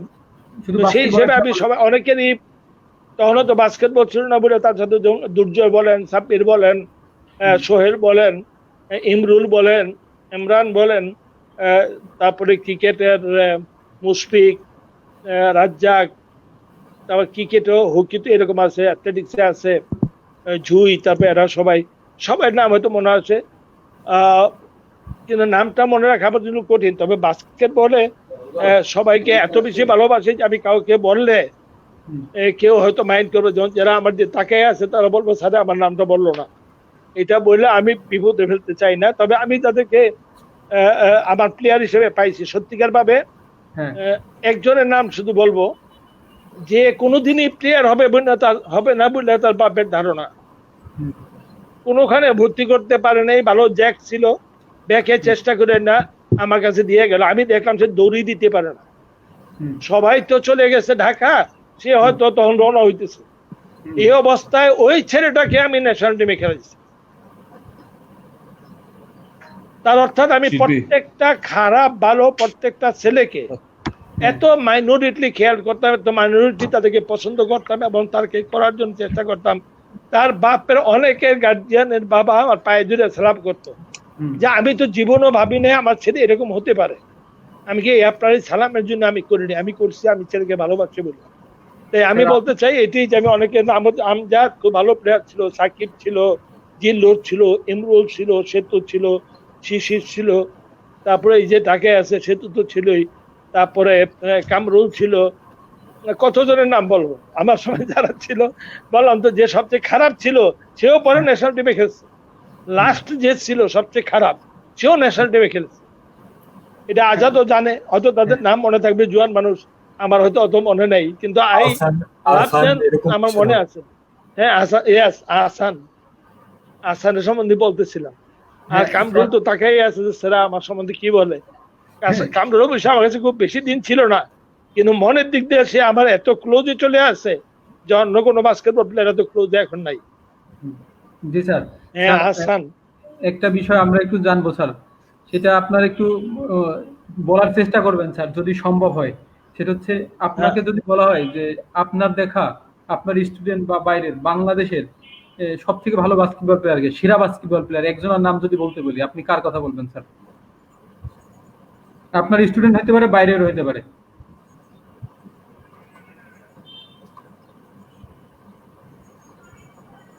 কঠিন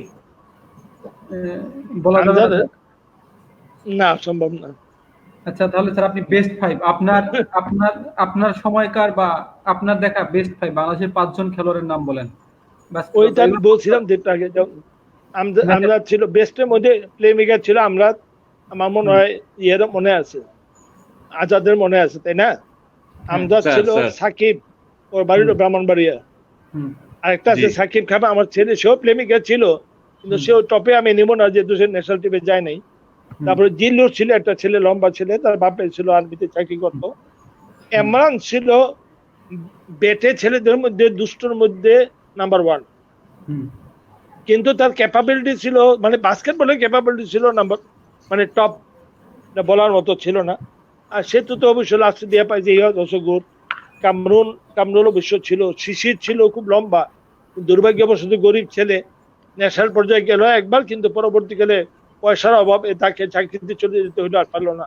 এরকম নাম দিলে আমি বলতে পারলাম কে কে খুব ভালো ছিল, কিন্তু এতটুকুই বলতে পারি যে আমার সবচেয়ে খারাপ ছেলেই ন্যাশনাল টিমে খেলছে, অতএব আমার সবাই ভালো ছিল।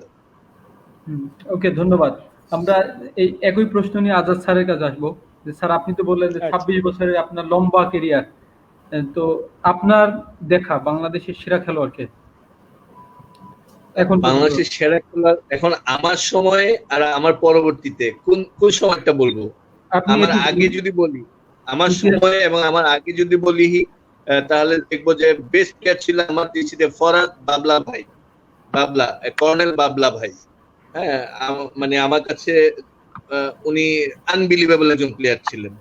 হাইট ছিল বাবলা কিন্তু আমার 5'4". প্লেয়ার ছিল, ইমরানের স্যার, সমান আপনি ছিল। যখন ফার্স্ট টিম নিয়ে আমাকে- গেছিলেন বাইরে, আমি জি, স্যার। তাকে টিমে নিয়ে গেছিলাম ইয়েতে, ব্যাংককে। ইয়েস, বাবলা। হ্যাঁ, আর তার স্যার, সাথে স্যার। একটা ছেলে ছিল খুব খাস, ভালো এজাইল ছিল, নামটা ভুলে গেছি।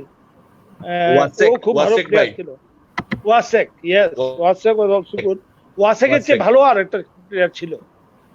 আর প্রথমে যখন আমি খেলা চালাইতাম, আচ্ছা। কোচিং আরম্ভ করিনি, এই বাস্কেটবল খেলা চালাইতাম, স্যার, টনি, তারপরে তুমি চিনো কিনা জানি না, হয়তো ওনারও নাম শুনে নাই, টনি, তারপরে এরকম কয়েকটা 5-6টা প্লেয়ার ছিল। তারা এখন মনে করলে এরও, এখন যদি ওই পর্যায়ে খেলে এখনো তারা হয়তো বেস্ট প্লেয়ার হবে। এত ভালো প্লেয়ার আমি দেখেছি আর কি। আচ্ছা, বাবলা ওয়াজ জি, স্যার। টপ। আপনার ব্যবহার, কথাবার্তা, খেলাধুলা সব দিক থেকে জি, স্যার। বাবলা খুব ভালো ছিল। জি হ্যাঁ, স্যার। আমরা আজাদ স্যারের কাছে আবার আসবো। আজাদ স্যারের দেখা এখনকার সময়ের সেরা প্লেয়ারকে, ভালো প্লেয়ারকে বাংলাদেশ বাস্কেটবল টিমের একজন একজনের নাম যদি বলতে বলি? আসলে একজন বাস্কেটবল খেলায় একজন বেস্ট প্লেয়ার বলাটা টাফ। তো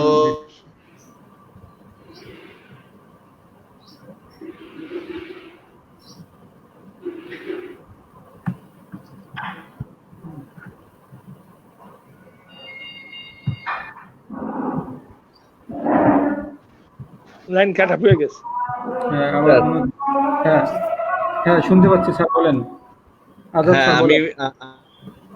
আমার আমার চোখে এখনকার 2001 পর থেকে 2020 পর্যন্ত যদি দেখি তাহলে রাশেদ, শোয়েব, মিঠুন, এরা এরা বেস্ট, অনেক ভালো প্লেয়ার, অনেক কোয়ালিটি প্লেয়ার। ধন্যবাদ স্যার। এবার দুইজন স্যারের কাছে সেম প্রশ্ন করব, এটার উত্তর দেওয়া সহজ। আজাদ স্যার বলবেন বাংলাদেশের আপনার দেখা সেরা শুটারকে, 3 পয়েন্ট শুটার, সেরা 3 পয়েন্ট শুটারকে সেরা শুটার আপনার দেখা। এখন এটা তো ডিফিকাল্ট। যেমন আমি এখনকার 2001 থেকে 2020 মধ্যে বলতে পারি সেতু তো 3 পয়েন্ট শুটার ছিল, একদম আনডাউটলি এক্সিলেন্ট, একদম খুব স্মুথলি মারতে যেত।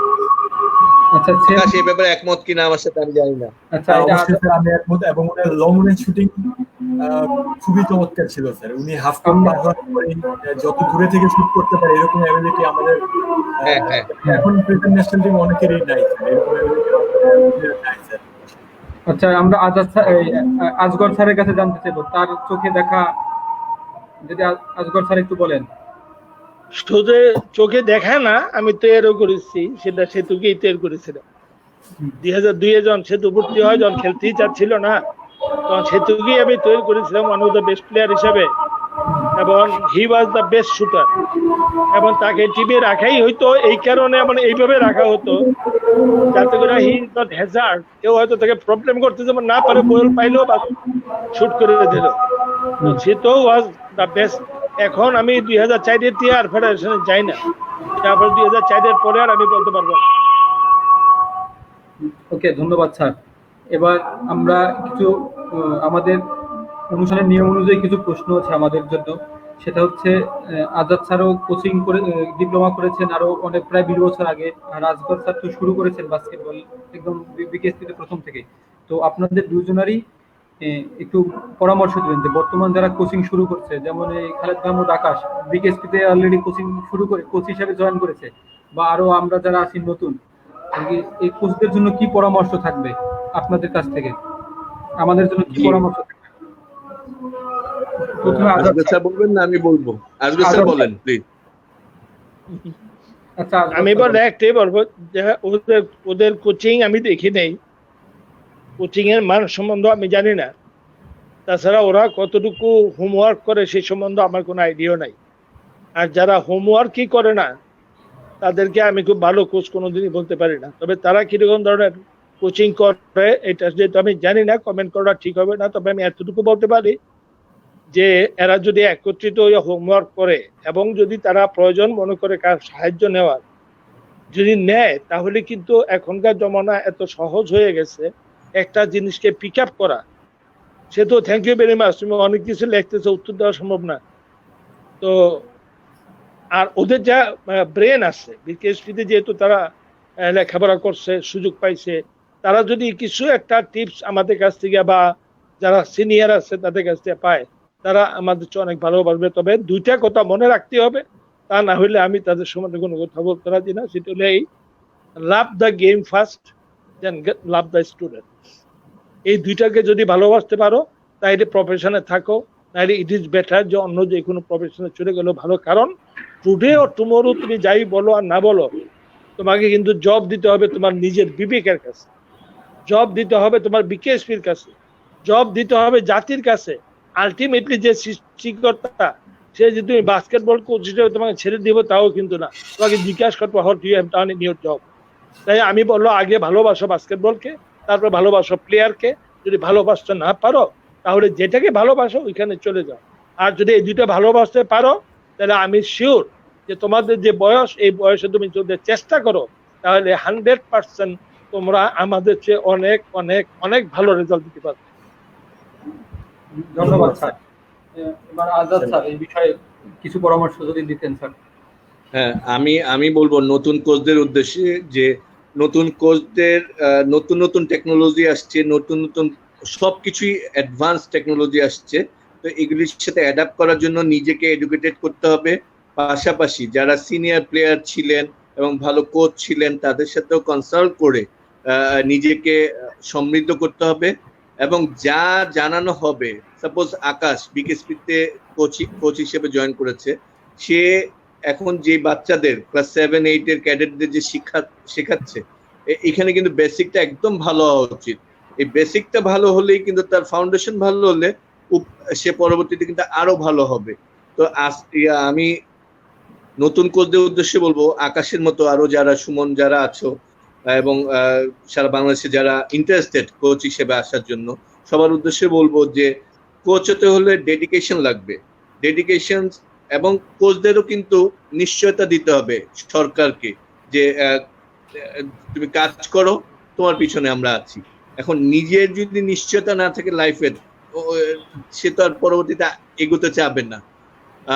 পাশাপাশি স্কলারশিপ, বাইরে যাওয়ার সুযোগ দিতে হবে এবং বাইরে থেকে কোচ এনেও আমাদের এখানে দীর্ঘমেয়াদী কোচ এনেও কোচদের সাথে বাংলাদেশের কোচদের সমন্বয় করে কোচিং দেওয়ালেও কিন্তু বাংলাদেশের বাস্কেটবল লাভ করতে মানে ভালো হতে পারে। আর ঢাকা কেন্দ্রিক বাস্কেটবল থাকলে হবে না, সারা বাংলাদেশের 64টা ডিস্ট্রিক্টে ছড়িয়ে দিতে হবে। শুধু ঢাকা কেন্দ্রিক লিগ হবে না, অন্যান্য ডিস্ট্রিক্টেও লিগ হতে হবে এবং নিয়মিত লিগ হতে হবে, দীর্ঘমেয়াদী লিগ হতে হবে। 7 দিনে বা 5 দিনে একটা লিগ শেষ করলে হয় না।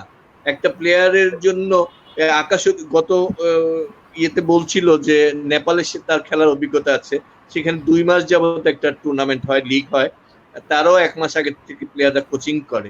কিন্তু আমাদের এখানে কি হয়, আমরা 5 দিন 7 দিন প্র্যাকটিস করে 1 সপ্তাহ টুর্নামেন্ট হয়ে শেষ হয়ে যায়, তাও নিয়মিত না। প্লেয়ারদের অর্থনৈতিক নিশ্চয়তা নাই, কিসের জন্য প্লেয়াররা খেলতে আসবে, বাবা মা কেন পাঠাবে, এগুলো কিন্তু অনেকগুলো প্রশ্ন এসে যায়। আমরা কিন্তু সবসময় বিনে পয়সায় খেলেছি এই 26 বছর, 1 টাকাও পাইনি। শুধু আমি যে মোবাইলটা ইউজ করছি, এই সিমটা দেওয়া ছিল আমার লুৎফর ভাই দিয়েছিলেন, ইগলসের ম্যানেজার। আর কোনোদিন 1 টাকাও আমি পাইনি, কিন্তু তারপর আমরা খেলেছি। কিন্তু এখন তো আর সেই বিনা পয়সায় খেলার সুযোগটা নেই। সো আমি সবার কাছে অনুরোধ করব, যারা কৃতি বাস্কেটবল খেলোয়াড় ছিলেন, সেই আমরা যদি 30-40 বছর আগেও ধরি আর বর্তমানেও আছি, সবার যারা ইন্টারেস্টেড তাদের থেকে আমরা জ্ঞান নিতে পারি। বর্তমান কোচরা একটা সেশন রাখতে পারেন, তাহলে কিন্তু ভালো হবে। জি আসাদ। ধন্যবাদ স্যার। এখানে একটু কথা বলতে চাচ্ছি সুবর্ণা করলে, সেতুকে যে কোচ হিসাবে অ্যাপয়েন্ট দেওয়া হয়েছে সেতুকে আমি কনগ্রেচুলেট করি, কিন্তু আমি খুব খুশি হইনি। কেন খুশি হয়নি? সেতুর যে ক্যালিবার আছে, সে as a player he is excellent, কিন্তু সেতু যেই ধরনের ছেলেদেরকে কোচিং দিবে সেই সব ছেলেদেরকে কোচিং দেওয়ার জন্য এক্সট্রা অর্ডিনারি কিছু কোয়ালিফিকেশন দরকার।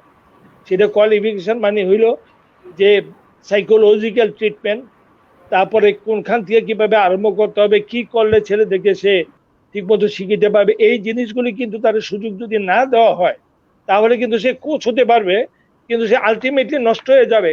আমার মনে হয় আজাদের খেয়াল থাকতে পারে না, থাকতে পারে বখতিয়ার বলে একটা ছেলে ছিল বাস্কেটবলে ক্লাস 8 ইয়ার, ফুটবলে ক্লাস 8-এ পড়তো, আমরা ডানিয়া খতিয়াতে নিয়ে গেছিলাম। পরবর্তীকালে তারা কোনো কোচিং করতে দেওয়া হইতো না, সে বড় প্লেয়ার হয়ে গেছে, যা ফলে সে সেকেন্ড ডিভিশনের উপরে খেলতেই পারে নাই। এরকম ভাবে যদি সেতুকে এত বড় একটা ভালো প্লেয়ারকে যদি কোনো কোচিং টোচিং ছাড়া কোনো কিছু ছাড়া যদি লাগাই দেওয়া হয়, সে কিন্তু কিছু দিতে পারবে না। সে long term coaching long shooting করতে পারবে, এটাতে কিন্তু ছেলেদের কিছু আসে যাবে না। যে জিনিসটা আমি আগেও বলেছি, লং টার্ম কোচিং যদি একটা 3 বছর বা 5 বছরের প্ল্যানিং করা হয়, সেইখানে শর্ট টাইম কোচিং এলাকা বা আমাদের দেশের মধ্যে আমি ছাড়াও অনেক ভালো ভালো কোচ আছে বাস্কেটবলে, তাদেরকে যদি ডেকে নিয়ে কিছু ট্রেনিং দেওয়া হয়, তারপরে যদি বাইরের থেকে একদম কোচ আনা হয়, তারপরে যদি আন্তর্জাতিক কোচ আনা হয়। আমার সময় কিন্তু আমার মনে আছে আজাদকে আমি পেয়েছিলাম, আমেরিকার থেকে কোচ আসছিল, ঢাকা ইউনিভার্সিটির এই জিমনেশিয়ামের মধ্যে কোচিং করাইছি আমি। তখন কিন্তু আমেরিকার থেকে কোচ আসছে কোচিং, কোচদেরকে শিক্ষা দেওয়ার জন্য, প্লেয়ারদেরকে শিক্ষা দেওয়ার জন্য। তাই যদি কোচ আমরা অ্যাপয়েন্টমেন্টই দেই, তাকে যেন সত্যিকার ভাবে কোচ হওয়ার মতো যোগ্যতা দিয়ে দেয়। সে ভালো প্লেয়ার ছিল তাই তাকে কোচ বানাই দিলাম, ঠিক আছে, অলরাইট, যে পরবর্তীকালে তাকে কোচকে বানাইতে হবে, তাইলে সে প্লেয়ার বানাইতে পারবে, তা নাহলে কিন্তু পারবে না। তাই যেই পর্যন্ত আমরা ভালো কোচ তৈরি করতে চেষ্টা না করব, সেই পর্যন্ত ভালো প্লেয়ার তৈরি হবে না। আর ভালো কোচ তৈরি করতে, ভালো প্লেয়ার তৈরি করতে হলে একটা সুস্থ মস্তিষ্কে চিন্তা করে একটা লং টার্ম প্ল্যানিং করতেই হবে, তা না হলে বাস্কেটবলকে উঠানোর কোনো স্কোপ নাই। যদিও অন্য কোনো দিনও প্রয়োজন হয়, কোনো টিপিক্যাল প্রবলেম থাকে, সেই প্রবলেমে আমাকে সলভ করতে প্রশ্ন করতে বলে, I will try to answer. কারণ বাস্কেটবলের জন্য আমার কষ্ট হয়, আমার একটা পার্টিকুলার টাইম বাস্কেটবল নষ্ট করেছি, আমি কিছুই দিতে পারি না, আমি চলে আসছি, প্রায় অনেকটা শেষ হয়ে গেছে গিয়া। এখনো একজনে লেখছে যে আপনারা স্যার কিছু বলেন, বাস্কেটবল তো কিন্তু শেষ হয়ে গেল গিয়া। শেষ হয়ে গেলে আমরা কি করতে পারি যদি আমাকে ডাকা না হয়, যদি আমাকে বলা না হয়, যদি আমাকে তো শোনা না হয়। আমি অনুরোধ করব ফেডারেশন অ্যাজ এ হোল যারা খেলা চালায় তাদেরকে, যে যাদেরকে কোচ হিসাবে নিচ্ছেন তাদেরকে কোচের যোগ্যতা অর্জন করান, দেশীয় এবং বিদেশি কোচ এনে, তাহলে আমার মনে হয় ইমপ্রুভ হওয়ার সম্ভাবনা আছে। ঠিক আছে, ধন্যবাদ স্যার। ধন্যবাদ স্যার, অনেক মূল্যবান তথ্য পাইলাম স্যার, অনেক আশা করি সাজেশনগুলো কাজে লাগবে। দুজনের মন্তব্য খুব ভালো ছিল স্যার। যদি কাজে লাগে তাহলে কথাটা সুন্দর লাগবে, যদি কাজে না লাগলো তাহলে এই 2 ঘন্টা সময় নষ্ট হলো। কারণ আমরা চাই বাস্কেটবল অবশ্যই স্যার কাজে লাগানোর চেষ্টা করবো, এর জন্য যা যা করার আমি পার্সোনালি স্যার আমারটা আমি চেষ্টা করবো স্যার, যতটুকু সম্ভব স্যার আমি চেষ্টা করব। তোমাদের এফোর্টের জন্য তোমাদেরকে অশেষ ধন্যবাদ। Thank you sir. আজকে প্রায় অনুষ্ঠানের শেষের দিকে স্যার আপনি বিদায়, সবার থেকে একটু বিদায়ের জন্য যদি একটু বিদায় নিয়ে নিতেন আজকে।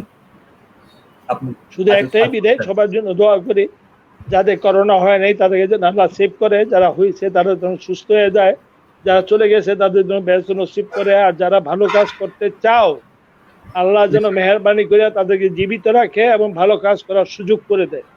আর আমার বয়স হয়েছে বললে হয়তো অনেকেই বলো বুড়ো হয়ে গেছি, but I don't think so. যার কাজ করার এবিলিটি হয় সে কোনোদিন বুড়ো হয় না। I want to work. আল্লাহ যেন আমাকে যে সুযোগটা দেয় কাজ করার, আমি যেন আরো কিছু কাজ করতে পারি, 5-7টা প্রতিষ্ঠান চালাই, যদি আরো ভালোভাবে চালাইতে পারি তাহলে সেটাই তোমাদের কাছে দোয়া চাই, সারা দেশবাসীর কাছে দোয়া চাই। আমি এখানে শেষ করছি। আল্লাহ হাফেজ, আসসালামু আলাইকুম। ধন্যবাদ। Thank you sir. Azad sir আপনি কিছু বলবেন? আপনি আজকে হঠাৎ করে অতিথি হিসেবে আসছেন, ইনশাল্লাহ আমরা পার্সোনালি প্ল্যান আছে যে আপনি আরেকদিন অতিথি হিসাবে আসবেন এবং সেদিন বিভিন্ন বিশ্ববিদ্যালয়ের খেলাধুলা নিয়ে কথা বলবো সেদিন। এবং বিশ্ববিদ্যালয়ে অনেক প্লেয়াররা এখন ন্যাশনাল টিমের প্লেয়াররা বিভিন্ন বিশ্ববিদ্যালয়ে খেলাধুলা করতেছে, বিভিন্ন বিশ্ববিদ্যালয়ে ভর্তি হচ্ছে। টোটাল ইউনিভার্সিটির এই প্লেয়াররা মানে ইউনিভার্সিটি টুর্নামেন্ট আরো কিভাবে জমজমাট করা যায় এবং ফেডারেশন কিভাবে আয়োজন করলে ইউনিভার্সিটি থেকেও কিছু প্লেয়ারের, আপনি যেটা একটা বলছিলেন যে প্লেয়ার এখানে তৈরি হয় না ইউনিভার্সিটিতে প্লেয়ার তৈরি হয় না, বাট প্লেয়ার হয়েই ওরা ভর্তি হয় ইউনিভার্সিটিতে, বাট ভর্তির পরেও যেন আরো কিভাবে নার্সিং এর মধ্যে থাকতে পারে এবং তারা যেন আরো সুযোগটা পায় খেলাধুলার, এগুলো বিষয় নিয়ে আরেকদিন ইনশাল্লাহ আজাদ স্যারের সাথে কথা বলবো। আপনি এখন দর্শকদের জন্য বিদায়ী শেষ বক্তব্য কিছু বলুন। জি, ধন্যবাদ আকাশ। এতক্ষণ আজগর স্যার সহ স্বপন তো মনে হয় কানেকশনের জন্য আসতে পারেনি। সবাই যে আমাদের কথা এত ধৈর্য সহকারে শুনেছেন, বাস্কেটবলের ভালোবাসার যারা মানুষগুলো, বাস্কেটবল প্লেয়ার যারা ছিলেন, সবার উদ্দেশ্যে বলতে চাচ্ছি যে এই ভয়াবহ করোনা পরিস্থিতিতে সবাই ভালো থাকবেন, সবাই সুস্থ থাকবেন, বাস্কেটবলকে ভালোবেসে এগিয়ে আসবেন এবং যে যেখানেই থাকুন বাস্কেটবল প্লেয়ারদের জন্য এগিয়ে আসুন। আমরা বাস্কেটবল একটা ফ্যামিলি, সাংঘাতিক একটা ফ্যামিলি। আর বাস্কেটবল খেলা একবার যে খেলেছে সে কিন্তু এটা কিন্তু একটা নেশা, বাস্কেটবল থেকে কেউ দূরে থাকতে পারেনি। আমি বয়স হয়ে গেছে, তারপরেও আমি এখনো বাস্কেটবল দুই একটা সুযোগ পেলে অফিসে গেলেও শুটিং করি। তো আমার কাছে সবার উদ্দেশ্যে একটুই বলবো যে বাস্কেটবলের ফিউচার আছে অবশ্যই সাবকন্টিনেন্টে বাংলাদেশের ভালো করার, আমরা যদি দীর্ঘমেয়াদী প্রশিক্ষণ গ্রহণ করতে পারি। এ ব্যাপারে ফেডারেশন একটু এগিয়ে আসুক, ভাইদাকে বলবো, জেনারেল সেক্রেটারি, তারপর ওনার সাথে ওয়াসিফ ভাই এবং টিঙ্কু ভাই যারা আছেন, রঞ্জিত যারা আছেন, সবাইয়ের উদ্দেশ্যে বলবো যে আপনারা যদি শুনে থাকেন, আপনারা একটু কিছু করেন দেশের জন্য, যতটুকু পারেন। কারণ নিজের কর্মটাই কিন্তু বলে দিবে যে আমি কতটুকু করলাম। তো সবাই ভালো থাকবেন, আর আমাকে এই অনুষ্ঠানে কিছু বলতে সুযোগ দেওয়ার জন্য আকাশ এবং সুমনকে অসংখ্য ধন্যবাদ। সবাই ভালো থাকবেন, আমার জন্য দোয়া করবেন। শেষ পর্যন্ত আজগর স্যারের চেহারাটা দেখা গেল। হ্যাঁ স্যার, দেখা যাচ্ছে। হ্যাঁ, ভালো করে দেখান স্যার। দেখলে বুঝো যে আমি আজাদ চেয়ে বুড়া নেই, আমি আজাদ চেয়ে বুড়া হই নেই। স্যার স্যার স্যার স্যার আপনি এবার ইয়াং স্যার, আপনি এবার ইয়াং। অলওয়েজ স্যার আলহামদুলিল্লাহ, অনেক খুশি হইতাম স্যার। আচ্ছা, সবাই ভালো আছেন না? Thank you sir, thank you sir. Akash, Sumon, ধন্যবাদ। Thank you. আমরা ফরমালি শেষ করি। স্বপন স্যার অনুষ্ঠানের শুরুতে আমরা কানেকশন লাইনে ফেসবুক লাইভে আসার আগে স্বপন স্যারের সাথে কিছু কথা বলছিলাম যে বাস্কেটবল খুলনায় কি অবস্থায় আছে।